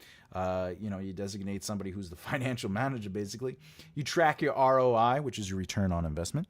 And then you basically figure out what you need to do. There are a couple things you can do where it's like, all right, we're going to put $100 a week each into the account. Right. And then once it reaches the next amount of number, that means we hit a milestone and we could do X, Y, and Z.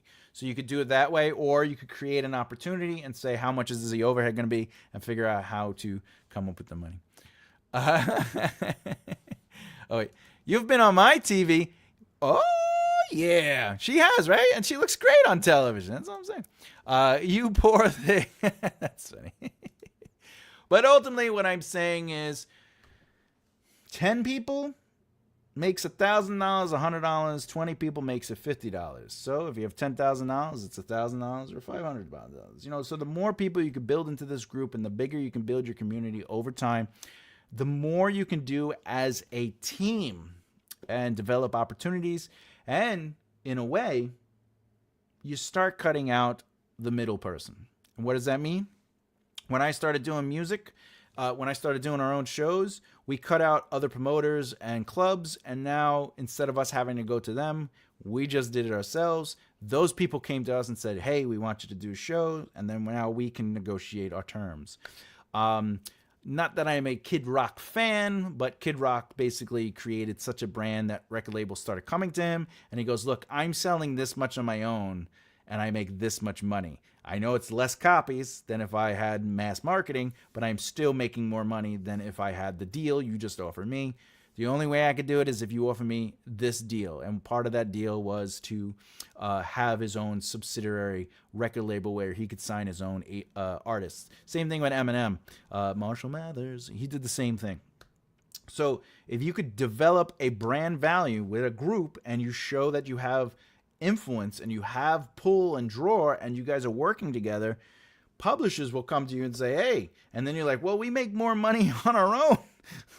So if you could match what we're doing, right, now we're talking. But if you're going to give us a deal where it's like we're losing, we might as well just keep doing what we're doing. So that's what happened with Top of the Bottom Pile. That's what happened with Team Rise Together. That's what happened with my band. Same thing with my theater. Once I opened my theater, everyone came to me. They were just like, how do we make this work? So the idea is about starting small, building big, and ultimately creating value. And I hope that helps. All right. I'm not opposed to TV or radio as long as I knew I could trust them to not represent me poorly. I'll give you a little insight to that. I've never been on an interview where they cut up the dialogue. The most that happened was they cut it up into smaller bits for marketing purposes, but the full interview itself was also available. Wouldn't go on just anything. Yeah, I would rap. That's a great rule. There are certain shows I wouldn't go on that, and they'd be like, why not? I go, because all you do is play the music. And they're like, well, isn't that what you want? I go, no, because that you're going to play a song that is like 4 minutes or 3 minutes, but but all our other songs are 10 minutes. We're a progressive doom metal band. If you play this 3-minute song and people like it, now they're going to hear that song live and be like, yay. And then they're going to be like, what's the deal with This Day I Lived? This song is 9 minutes. And then they'll be like, Book of Walls, that's 7.5 minutes. So I was like, I don't mind you playing some of our music, maybe bits and pieces of it, but I would rather it just be an interview.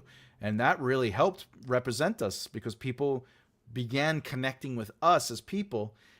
Even though we were on, I'd be like, yes, of course. Well, we write our music from the blood of our divinity, because we were playing characters. We were just having fun with it. But it was also satire. Our website was thegreatestband.com, and it was originally supposed to be the greatest band of bands. And it was about getting bands together to basically do what I'm saying that worked for us in the long run. I'm saying to do here, but it backfired because people just thought it was like, we are the greatest band. So we just started, of course, you're clapping. Continue. It fuels our soul. It was just silliness like that. But people liked it. Imagine they cut something you said out of context and put it, I mean, it's going to happen. One of my mentors gave me a great rule.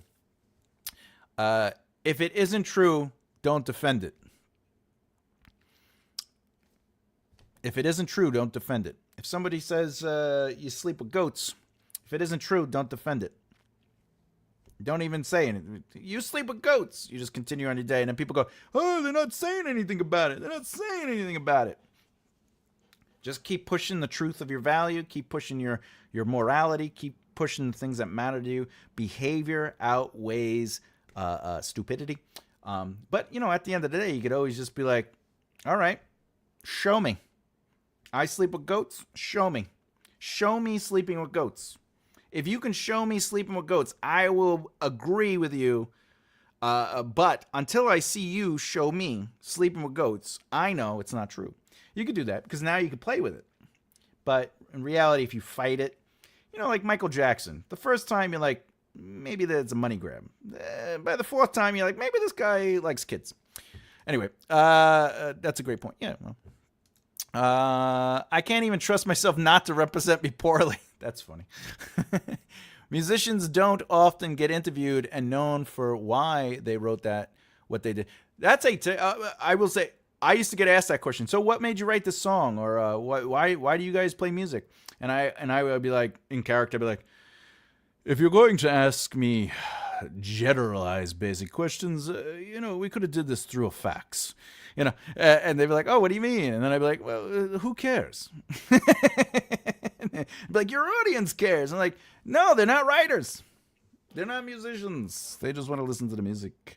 Let's talk about how we live, we come from a different world, or how we're gods or whatever, But, yeah, the why did you write this is not as interesting as, like, you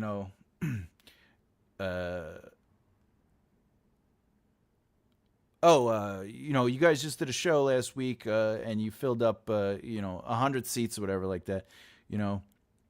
What did that feel like? And then taking that and then shifting it to your brand, where you're like, one of the most important things about doing the show was the fact that we got to bring people together, and not just the audience, but we had other bands working with us, and we had a chance to sort of push them a little forward. What am I doing? I'm talking about our brand's mission, and it has nothing to do with the show. If somebody asks me why I wrote a song, I go, well, creatively, like, why do we do anything? And now I twist it into my brand. It's called shifting. It's part of PR, actually. But it's less interesting why I wrote the song and more interesting on the philosophy of my brand and my value. If I could just make it about why we all create in general, like what makes us all artists in general, that becomes something people can connect to because, oh, I always wanted to be creative. Oh, I always wanted to write music. So now I'm connecting with my audience empathetically because we are talking about something that drives us and less, well, I wanted to write a song about this god who's stuck inside a human body and he keeps being reborn until he realizes his true humanity, and then he'll be free from the immortal curse of being human, and then he will finally be the god that he was always, that's not as interesting. Nowadays with AI, they can do anything. Can show you sleeping with ghosts. Placebo. Sleeping with ghosts. Wow. I did have sexual relations. Your Honor, I did find myself falling a little too much in love with that goat. Maybe it's just me about the reason they wrote this song. Again, individual experiences, they are going to be different than everybody. But there's a general consensus when it comes to, I'll put it this way, studying marketing and the philosophy and the psychology behind marketing is going to be different than individual experiences. But for example, why do you drink Pepsi over Coke? And your answer is probably going to be based on your perspective and not the truth. What does that mean? It means that if you grew up in a household that mostly drank Pepsi, right, that might be the reason you drink Pepsi. However, I don't drink Pepsi. I didn't drink Pepsi when I was a kid. We drank Coke products. But who drank Pepsi around you the most? Or why did you choose Pepsi and start liking Pepsi, right? Did you go to a local deli, and in that deli they only had Pepsi, and then because you liked that deli, because when you went in they knew your name, they made you laugh, you got to talk to them, right? Especially if you grow up in New York, like all the delis are, right? You start developing a relationship with them, so you start associating the Pepsi psychologically with a good experience, and it's the only. And then you're like, when you go somewhere else, you're gonna choose the So there's always going to be some form of like extended psychological truth to the marketing of it. But there are outliers to the reasoning of it. But his name was Billy. His name was Billy Goat. Billy Goat.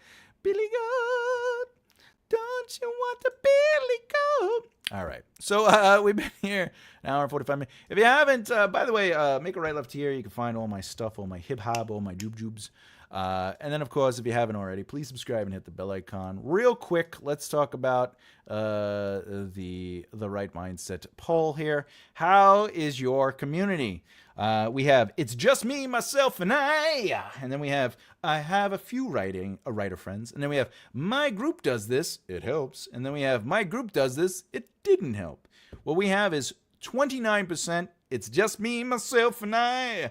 And then we have 71%, I have a few writer friends. We're gonna end the poll unless anyone didn't get their vote in. I'm gonna 3, 2, 1, and okay. So the winner is I have a few writer friends.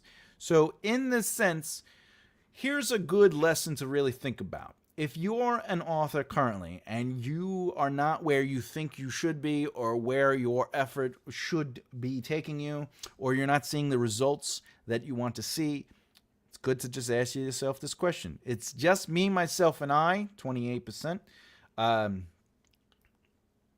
Are you, whoever voted for that, I'm not asking you to give answers. I'm not asking you to out yourself. for any of this voting. It's all anonymous anyway. I don't even know. It doesn't tell me. It's just me, myself, and I. You have to ask yourself, am I where I think I should be with my writing career? If the Rose like, I did it. I know, Ro. I know. But all right. Well, now that you outed yourself, please don't take offense to this. It is not a judgment on you. Hands up, Flower. I am not judging anyone who voted this, but it is a good exercise to say, am I where I want to be? Not because I'm opposed to it. No, that makes sense. I mean, there are many things that can cause us to find ourselves in a position where it's just me, myself, and I. And the reality of it is, if we want to start seeing more success or more opportunities, hard to find a group of people, 100%. But we have to find solutions. But if we start finding ourselves not where we want to be, we have to look at the 3 pillars of success: network, market, practice. Am I building and cultivating relationships? Am I designing a brand where I'm able to represent it through presentation and allow it to build awareness, to create interest that ultimately generates sales so people buy into my brand emotionally, right? And then am I learning the industry itself? If I'm only doing some of that or none of that, or 2 of those things, you realize you have to start putting time into the other area as well. You have to do all 3. You have to network, market, and practice. That will help you develop your career, because if you know people and you start developing relationships with them, they start developing connection with you. And that's not just your audience, but the people around you. But if you also understand the industry, you'll be able to make wiser, better, smarter choices. And all these things work together. As you can see, they are all relationships. It's the people you know, the people who know you, and how well you know yourself. When it comes to, I have a few writer friends, you got to say to yourself, am I utilizing this group of writer friends to its full potential? Are we getting together? Are we promoting each other?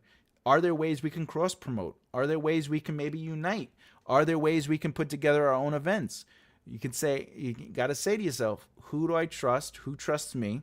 Do we have similar missions, morals, and purposes? Not that they have to be identical, just similar. And you got to be like, how do we work together? How do we grow together? And how do we rise together?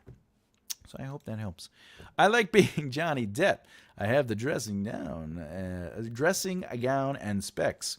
Listen. Wait. Human people are the way. I do not disagree with that. Humans can. A person could be good, but humans.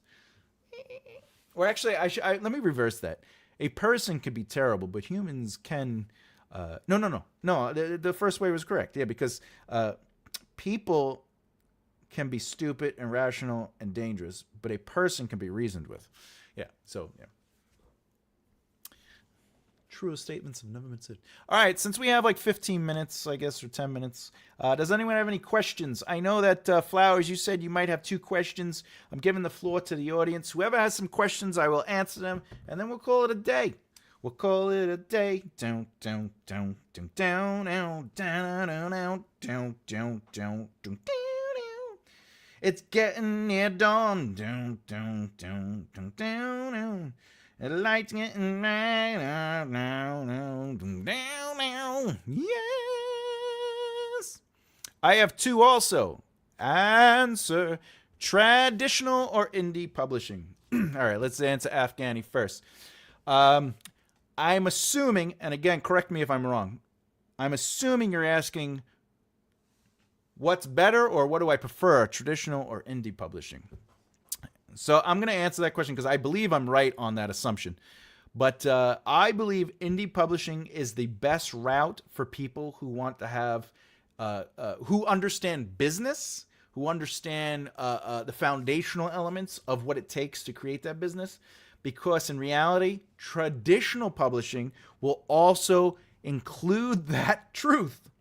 However, traditional publishing will get you into greater audiences. They have more outlets. They have connections and relationships that could get you into, say, Barnes & Nobles, etc., etc. You, too, can get into Barnes & Nobles, but you have to do a couple things from Ingram Sparks to also building your relationship and having a sales portfolio.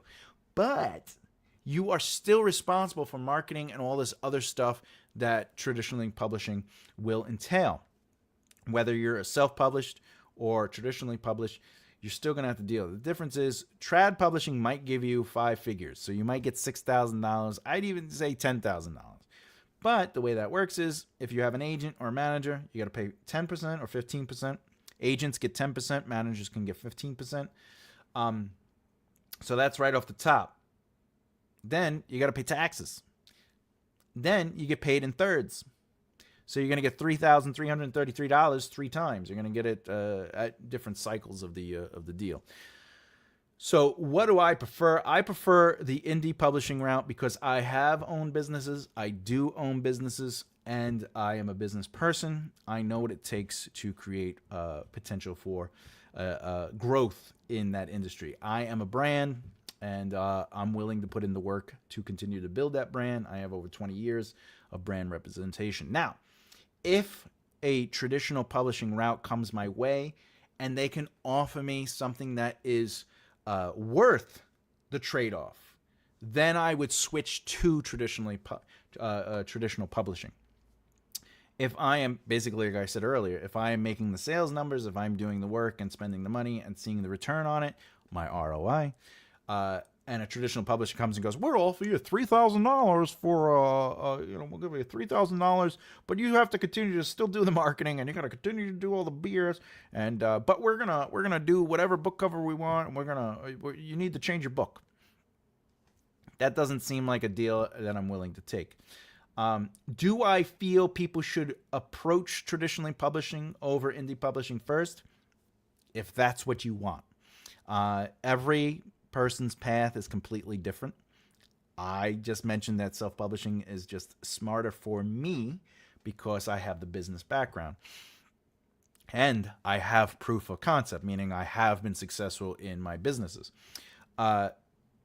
Traditional publishing could lead to the if it happens dream, where like you're not necessarily building your brand properly, you're not trying to elevate your potential because you're just focused on if I get signed, it'll change everything. If I get published through a company, it'll change everything. So you could fall into the inactive mode. You could, so some people could fall into that. I've seen it in all fields, from acting to music to comedy. So I hope that answers your questions. But ultimately, I prefer indie publishing, but I am not opposed to traditional publishing. Whatever your path is, I do recommend doing your research to understand what it entails. Always research. 1. Any advice on developing a thick skin regarding criticism to your stories and music? Should you just hand them sticks to beat you upon introduction? All right, let me put this back up. Okay, any advice on developing a thick skin? Yeah, there is what I feel. There is what I feel criticism, and then there is what would help criticism. What I feel criticism is like, I feel like this character should be taller, or I feel like the story should go this way. You just do one of these. Okay, that's I didn't think about it that way. That's the same kind of advice I would give if a studio gave you a note on a script. I feel we should introduce the character drinking Coca-Cola in the 3rd act because Coca-Cola is going to pay us. Okay, all right, excellent. And then you just don't do it. It's the Mel Brooks rule too, where they go, I think you should take the bean scene out of the movie, because like, why are they sitting around the fire and just farting? I would take that out. And then Mel Brooks, absolutely, it's completely out. When they say, what is the Hitler song from Producers? They told him to take that out, and he was like, absolutely, it's out of the movie. And they go, great, thanks. And then he just left it. I feel criticism. You just, thank you. I really appreciate it. Wonderful. When it comes to the other kind of criticism where it actually helps, where they say, here's a criticism I give my clients occasionally. I inform them what it means first. If I say something is happening, but nothing is happening, it means that it is either just plot, or it is description for sake, or it is just exposition. So if I say something is happening, but nothing is happening, It means that it's just plot, just exposition, or just description. And what that means is we need to add more story. We need to add more character. We need to add more choices. We need to challenge the characters. We need to basically allow the story part of the narrative. When I am working with a client with that explanation and being on the same page, no pun intended, I will say this moment, this passage or this page is showing a lot of something is happening, like we are describing something, or they are walking through a castle, but nothing is happening. I have had pushback on that where they say, oh, so you're saying I'm a bad writer. And I go, no, your word choices are amazing. Now we have to look at the deeper truth of it, which is you have to add some value to it. So at the end of the day, your job as a writer is not to be the best thing since sliced bread because you wrote it. Your job as a writer is to ask questions. And if you don't know those questions to ask, it's your job to get other people to ask you questions and challenge what you wrote, because great writing is rewriting. So, any advice on developing a thick skin regarding criticism? Yes, none of it matters. It literally does not matter. If I tell you a character, I don't like a character, or if I say your dialogue is, let's say I'm harsh, which I would never be. Clearly, you guys watch my show. I wouldn't be harsh like this. But let's say I was harsh as a developmental editor, and I just said, this dialogue is crap. First of all, that's not good advice. What do you mean it's crap? Why is it crap? Why is it not working? But if I go, this dialogue is crap, you do that.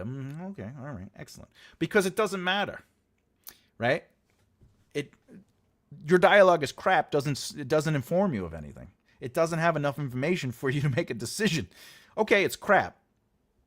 But if I say this dialogue feels more exposition-y and less character-driven, you need to break it up a little bit and add a little bit more nuance. Maybe work on subtext instead of it being mostly context. And that'll also help bring out your character's voice. Now, there's nothing offensive about what I said there, but it's your job now to ask the questions. If this person is seeing that and they have given me clear direction, why can't I approach it? Because at the end of the day, the original, as long as you don't delete it, the original version of it still exists. And great writing is rewriting. So taking the original version and trying something does not, in turn, destroy the original works. In screenwriting, that was one of the things that was so... But I wrote it. Yeah, but it needs a little work. We got to get this in. Yeah, but it's a first draft. It should be great. No. By the time you see a film, it's like 10 or 15 drafts. Somebody came in, punched things up. Somebody came in and did added comedy. Somebody added more relationship. So, when you're writing, criticism means nothing. It's your job to ask the questions, though. Okay? If somebody says it sucks, you just thank you, appreciate it. I'll work on it. And then you just go have a Coca-Cola or a Pepsi and take a nap. And then you never work on it. Because, there's no direction. You don't change what you don't know what to change. But if someone gives you some good critique, add subtext, it feels a little robotic, they're giving you direction. Now it's yourself to ask questions. Then try rewriting it. But know that your original version works. And that's why it doesn't matter. Because if you try it and you don't like it, you could always go back to the original form. People take a lot of offense and a lot of heart to it because they have the emotional connection to their work and they think it's a reflection of their self-worth. But bad writing is not rewriting.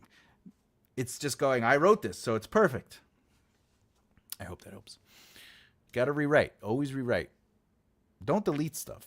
Keep a separate file, but rewrite. This is Thomas. Oh, with the castle and the... Yes. So at the moment, shouldn't be beating myself up for feeling my story is a little simple. 100%. You should not be beating yourself up. In fact, it should be simple. At the beginning, it should be the most simple. And I'm sure, because you've watched my other videos and support me in an amazing and awesome and loving way, but to other people who are watching this video who might not, that's why I always start off broad and general, because I slowly build complexity. Because if you can make something complex simply, then as you dress it up, it makes sense and has logical narrative movement throughout the entire piece. Simple is the best way to start. In fact, with scripts, uh, one of the ways that I was taught, like let's say you're in a writing room, like the whiteboard would be like, all right, scene one, act one, office. Jerry and Melissa are in the office, and we have to explain why why they haven't had work lately as investigative reporters. That is so simple, and it's direct, right? And then maybe you start working on that scene. What does that scene look like? So the next step is to build a little bit on it and still keep it simple. Melissa's going to be fidgety, and Jerry's going to be the old mentor. And all right, so now we're creating a little bit of character, right? And then you're like, what is the conflict, though? Because every scene needs conflict, right? You need set up conflict and or problem and a resolution, right? So now you just say the problem is maybe Melissa gets diarrhea because they've been eating chili. And she's like, ugh. And she's like, I'm going to need a second. And like, well, we don't have a second. We got to figure this out. And she's like, well, I got to go. And she goes into the bathroom, and now they're talking through the door. And you just like, okay. But that's all still simple, and it's still, you understand what's going on and you don't get confused. So simple is good. I'll just send the other question through email since it's more about music lyrics. Oh, yeah, that's fine. Music and lyrics. Oh.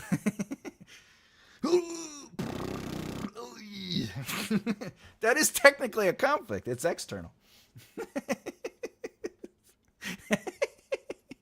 Poopster. I am an adult. I crap you not. That's what we do sometimes in the writer's room. We just throw out the most ridiculous things in the world, and then it turns into something that, like, you're like, oh.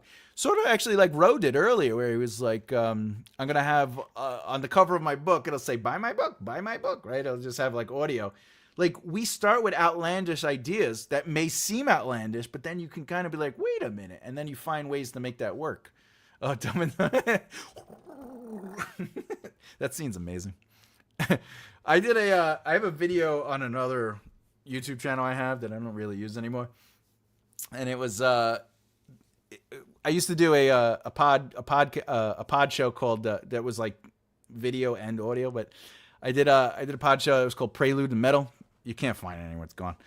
But we would do these videos, and I had gone away to Florida for a weekend, and when I came back, I was doing like the Adventures of Thomas. And the first, I did the first video, but in the second video, there's I'm like in the living room at my parents' house in the video, obviously, but it's like it's all cartoon, it's all animated, and poorly animated, but animated. And at one point, I just start hearing like growling in the bathroom, but like I'm in the middle of talking about my weekend. I'm just like, yeah, anyway, so we got some Chinese food, and all of a sudden you just hear, and my character's like looks like this, and then it shows the bathroom door, and then like the door starts glowing, and right, and then all of a sudden you just hear somebody peeing, but the pee is like 3 minutes long, so it's a shot of the door and peeing, like the peeing sound. And then occasionally it would cut back to me just sitting there on the couch, like, right? And then and then you hear the flush, and it flushes, right? And then you hear like spray, like, and then like you hear another flush, and then they're washing their hands, and then the door opens, and it's an elephant. The elephant steps out and goes, I'm gonna go. It was just pure. It was just so. One of my friends was like, "It was 3 minutes, bro," and I was like, "Yeah, that's what's funny about it. It's just pure." Anyway, all right, what we got? I've actually written MC1, remembering the crossing the road and pooping scene. That scene in Bridesmaid is so funny, so funny. That's really funny. Who is that? Melissa McCarthy, right? I think she's the one who's like she ends up crapping. I actually considered using a tape recorder on myself for customers to say all the stupid questions I had to ask.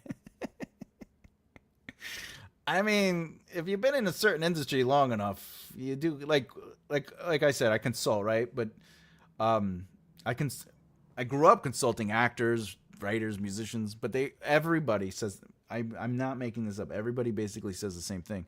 And when I had like people I was mentoring or I was teaching like the industry, I'd have them sit in on the meetings. And but before we went in the meetings, I go, look, they're gonna say this, this, this, and this, or I'm gonna ask a question. I'm gonna ask these questions, and they're gonna say this, this, and this, and this, and then they would just say it because all you have to do is think of the me mentality, and that's gonna be their response. So anything that is about them.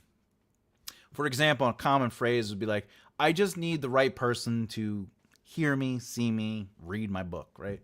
And then they'll just be like, yes. And then you'll be like, all right, but why? And then they would say, well, because if they give me a chance and they put money, time into me, I'll make them a lot of money. And, but they already have lots of money. So why, but it was very common, very common. But like, there's a bunch of those things. And, so it'd be funny. I'm just saying, because you're writing stupid questions and you're like, I heard a 30-second fart once on the ward. Listen, sometimes people need to sing. They just sing out the wrong end. They just. This reminds me of a joke. There's this guy. He tells an agent. He goes, "Listen, I represent this guy, and he could sing out of his butthole." And the agent goes, "What?" He goes, "Yeah. He sings out of his butthole." He goes, "No, he doesn't." He goes, "I'm telling you, and it's really good too." He goes, "All right, bring him in." So he brings him in. And the agent's like, let me hear it. Let me hear you sing something. He goes, yeah, do you want opera? What do you want? He goes, well, you do opera out of your butt? He goes, yeah. Oh, excellent. Let's do it. And he goes, all right. So they're sitting in the living room to do the performance, and it's like beautiful white rug and everything. And the guy, he gets up, he goes, I'm going to have to get on 2 chairs, though. It helps with the singing. And he goes, oh, yeah, go ahead. So he gets up on 2 chairs, and then, he takes his pants down, and he goes, and he basically makes a number 2 on the floor. And the guy goes, what are you doing? And the guy goes, well, I got to clear my throat first. All right. Not that I was counting, but yeah. Oh, the 30 seconds. I love that film. Never got bored of it. Yeah, it's such a good rewatch film too. The Bridesmaid. Yeah, it was it was.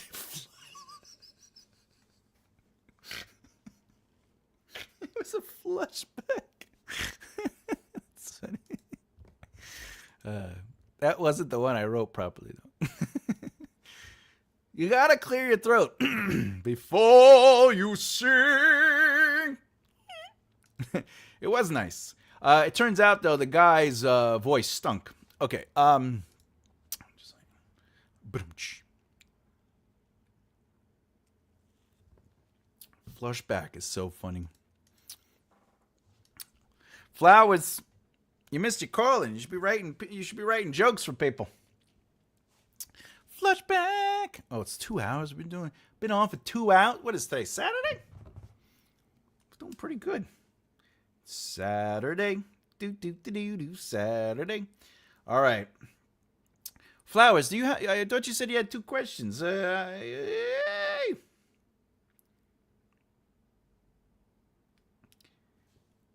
here. I would love to answer your questions.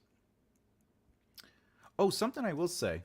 We said it earlier, and I'd like to just point it out. Flowers pointed it out for me. Boom. We officially have 4,000 watch hours yesterday. 4,034. And we are 100% monetized, and I just want to put out a big thank you to everyone for not only supporting this channel as you have, but doing the stuff to make it possible for us to reach those kind of numbers. But more importantly, we're going to just keep pushing at it. I'm going to keep trying to do the best I can to give you the quality, content I am trying to do. In a couple months, I'll be starting to write out the next episodes for next year. There's still a bunch of episodes that are coming. The Pros on Pros video, the first one in that series, really popped off. I got a couple hundred views on that one, and a ridiculous amount of watch hours that really pushed me over the top. So I'm glad I did those videos, but as always, I'm always just trying to help and elevate and just really talk about things, and get stuff going. You'll wait till tomorrow? That's fine. Tomorrow's fine. Tomorrow's fine. Thomas is at 4,000 years old. I mean, views. I could be 4,000 years old, but there's a crimp in my back. That's a loose interpretation of the genie from Aladdin. Yeah, thanks, Afghani. Yeah, we made it. We finally, and I wouldn't say finally, like in there, but I'm. It's a positive, super amazing. This has just been a crazy adventure of attempt, and it's just an example of earlier. Somebody had, I think, Afghan, you were writing. Like how do I get out of this slump? Right? Oh no, it was the other guy. It said the other person said, how do I get out of this slump? And I almost didn't do the YouTube channel, and I've talked about this in great detail in the past. But the short notes are ultimately my mom passed away, and I moved back to help my father because he was an elder who needed extra help, and since I was semi-retired, I said sure, and just sort of like something to help me keep my chops up and sort of do something as like a reset to my palate. I started this channel, and 1 month turned into 2 months, and it was something I was like, I really am enjoying talking about writing. I'm really enjoying this process, and then here we are 3 years later, and it just happened. So a little bit at a time leads to something great. Hours, yes, hours. I feel 4,000 years old.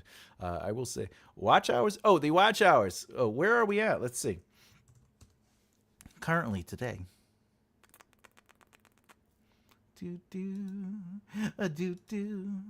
Getting to the watch hours. My computer's going slow, cause why not? All right, let's see. Analytics.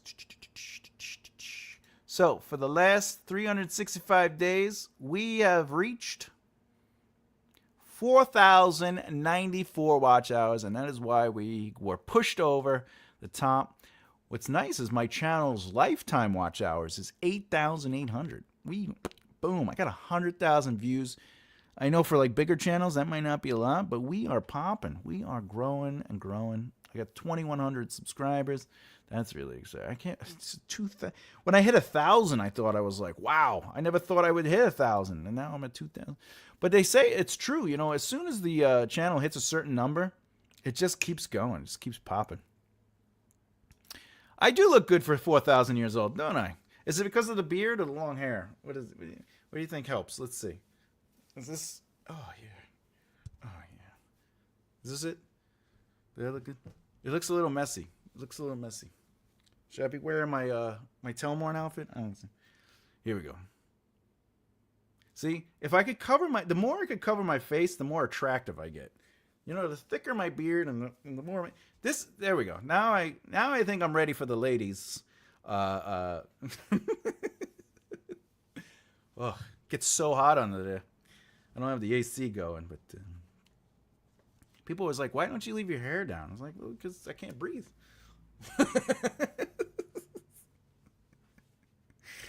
It's funny. All right, let's see. Emma. Boom. Yeah, we reached it. Yeah, Roy. We reached it yesterday. I was gonna announce something, but also yesterday was my father's 3-year passing, and I was sort of in a slump. I miss my papa. But if you want to know how my papa was, I say the same stupid jokes, and that's why I love stupid jokes. Stupid humor is smart humor, and I love silliness because it reminds me of my father. Yeah, I hit those 4,000. Thank God, I can finally relax and watch a video.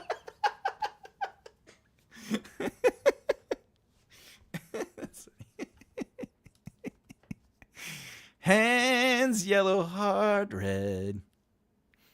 Is that the? Oh yeah, that's the. That's the heart. Oh yeah, that little heartsy.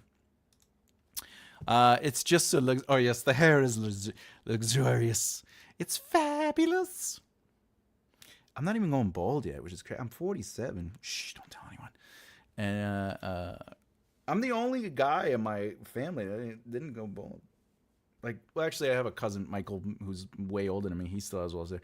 But my brothers are bald. My father was bald. My grandparents were bald. And here I am. That's why I say I'm not going to cut it. Why would I cut it? Thomas, stop saying silly things. Yes, Emma. I apologize. I am sorry. Please, please forgive me. Feed me pizza. I want my pizza. Anyway, is that it? That's everything? Did we do it? We got it? All right. I guess, all right. I had a lot of fun. It was a lot of fun. He told us not to watch Extra, but none of us listened. I know. What's the deal? No, I look, hey, I say it every week, and I will always believe this. No matter how many videos I make, none of it matters if you, the amazing people out there, are watching the videos, supporting the videos. But I also have to stand up and do. I gotta create the quality material. I gotta give you good informed information, and I gotta let you feel like this community is where you can come to talk and feel like you could discuss writing in a way that is not going to feel judgmental, and it's inclusive and all these other elements, because these are things I believe in. But at the end of the day, I still need people to watch, right? And the fact that I'm connecting with all of you and we are building really amazing friendships, that's no one will ever make anything better than that. The friendship part and the community part is really what makes it happen. I am running out of video. You've watched all my videos almost? I'm going to have to make more videos. I did have somebody, let me ask you guys a question on this before we go. So this year, 2025, in 2024, I recorded the entire year of videos. So every Wednesday video and every Friday video, I pre-recorded. Then I scheduled my entire year out. I had one person comment saying they had to unsubscribe because, dude, I can't believe I have to wait a whole year to see a video. That's interesting.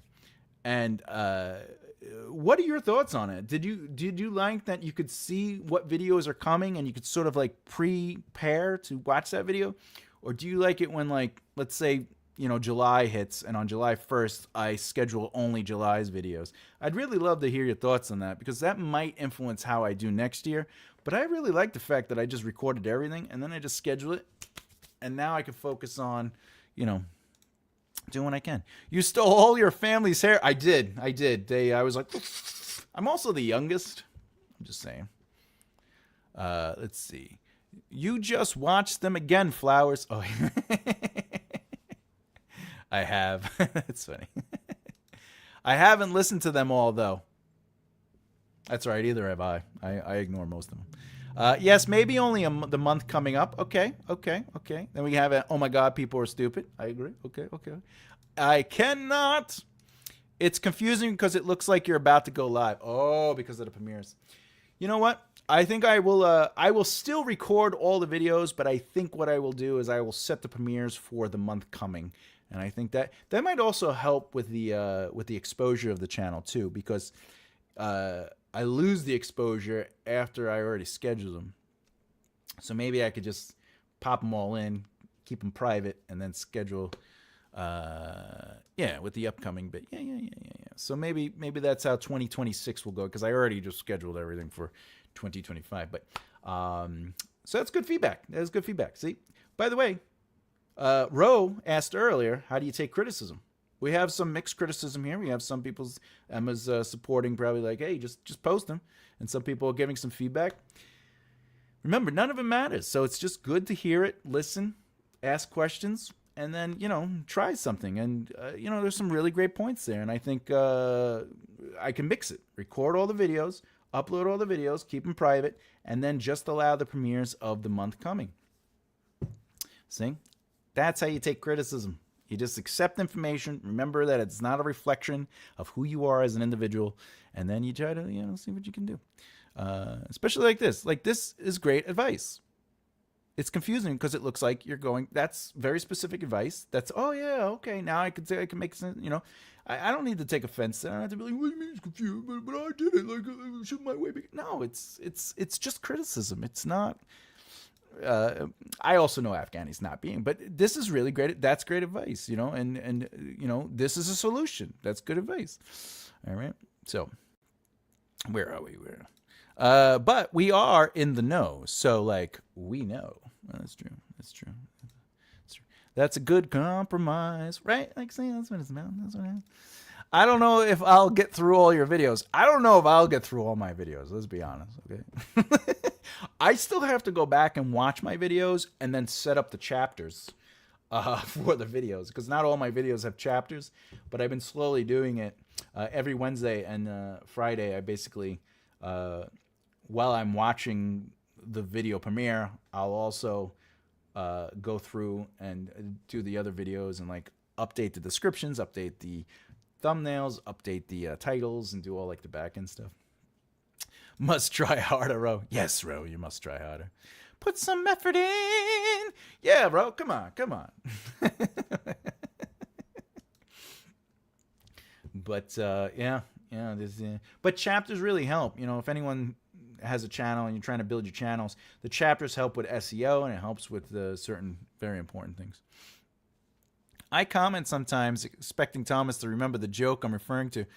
Yeah, but sometimes, you know, it's something that happened a while ago. My brain is like, oh, I don't remember. But, you know, I'm on it. I do mention, there are things I do mention a lot that sometimes you point it out. I'm like, oh, yeah, I do mention the Jets all the time. Or I do mention, however, I do like the tree gods. If anyone knows what the tree god reference is. And that one too. I worship. It's good to see that reminder the same day. But when it's several days in advance, I can see how someone will get annoyed. Well, yeah, a couple days in advance. But like the year, I completely understand the year. But like if you can map out the month. The other thing I was trying to do was, I stopped doing it. Like the week coming, I would make a post on like a Monday and be like, these are the videos that are coming this week. But you know. It's all a learning process, right? We have to all learn. Puts Thomas on laptop, goes for a walk. Some people want me on their on top their laps, but I ain't cheap. I do watch though. Yes, that was very funny. The tree thing. I worship the trees. How dare you worship the trees? Well, because I try not to use like real world, like I don't want to be like, my mother was a born again Christian, my father was a Catholic, right? My other brother is a rabbi, oddly enough. But like, I don't want to be like Christians and Catholics, because then like there's a bias of connection, and and I'm not saying that in a negative way, but it's a bias of connection and an emotional reaction. But if I'm just like the tree gods and the mountain gods, it's all made up. So we can. Like, for example, one of my older best friends, we used to make fun of each other. But I would sometimes make fun of him, and he'd get a little upset. And then, like, a week would go by, and I would make fun of, like, a random stranger from the distance. It would just be me and him sitting in the car or whatever. And I'd be like, blah, blah, blah, blah. And he'd be laughing. And I'd be like, I said that to you the other day just to be stupid. And he's like, yeah, but you said it about me. It's not funny when it's about me. And you're like, all right, well, I get it, because he is connecting it as if it is connected to, but in reality, it's just stupid stuff that we're saying, But anyway. Oh, you're liking the Conlang series? I'm not really getting a lot of response to that series. The first video did really well, but it seems like people are like, The next 10 videos to that series, like once this 10 is, I'm going to try to do a con language in real time. Just like I'll take the lessons and just do the lessons one video at a time. I love the writing the greats. Oh yes. You're talking about where I rewrite the prose, where I take it and I put it into my author's voice. I do like that series. I should always remember the sword of bloop bloop. Yeah, we have to go get the sword of bloop bloop to kill the man. The what is it? The bad guy or something like that. It's because it's all made up. Wow, it's almost 2.5 hours. I think it's almost time to say goodbye. All right, I guess that's everything. Yeah, all right, let's do it. Let's say goodnight. Let's say goodbye. Let's say, oh, wait, what do we got? We got one more. You have one document that shows things that are in each genre type book. Oh, yeah. It's, yeah, but I got to update that document. I got to add more to it. Have you updated? I haven't. Oh, see, I was there before you commented.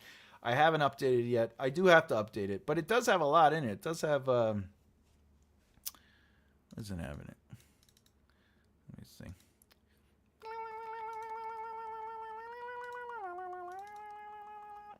if no one knows what he's talking about, in the folder, the free folder, there's a download for genre beats. I believe what you're talking about, right? Each genre type.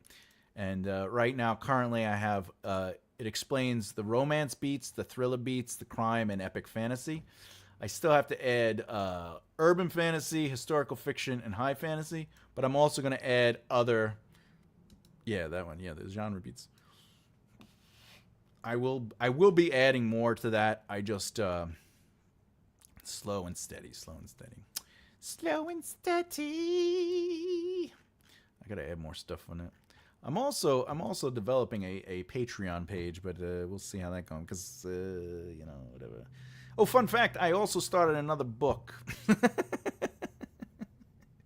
So I was talking to my buddy, and he's like, a really good compromise is because if you're gonna do like the chapter per week thing, sort of like the serialized kind of like extension of your epic fantasies, you should do like smaller books that are part of that world.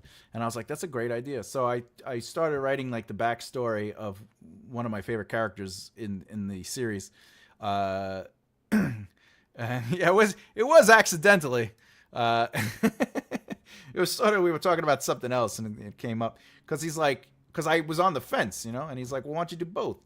So what I was thinking is having the smaller books be something that I publish as a whole book, and then have the epic fantasy be more of like a weekly chapter thing that you get through Patreon. But we'll see. But I'm flying through the book. The book is I'm having a lot of fun with it because it takes it's 1600 years before the events of the Maven Wars. So it's nice to sort of see how the world was and how it evolved by the time we get to the Maven Wars. It's so far behind that it doesn't give away anything. And, I have a little bit more freedom with stuff, but we get to sort of see, it answers a lot of questions that maybe the book doesn't spend time on. Or I should say, it answers a lot of questions that the Maven Wars saga doesn't necessarily. So it does help with world building and adding a little context to like the species that are in my world, especially the Valus, the Chem Valus specifically, and also the Hemaran. So I've been having fun with that. I outlined it like in a day, and then like now I'm working on the extended outline, but I'm going a little deep with it. But my buddy was like, yeah. Anyway, all right, my friends, I think that's it. If you have questions, tomorrow is going to be the Write a Book with Me series. I only do an hour of writing, and then we do I try to get an hour of questions in. So if you think of any questions or you're having trouble with your book, remember I'm a developmental editor and a writing teacher, so it's basically free advice. Feel free to ask your questions tomorrow. Other than that, I'm Thomas J. Bellezza, and as always, keep developing the right mindset. I'll see you next time. Bye.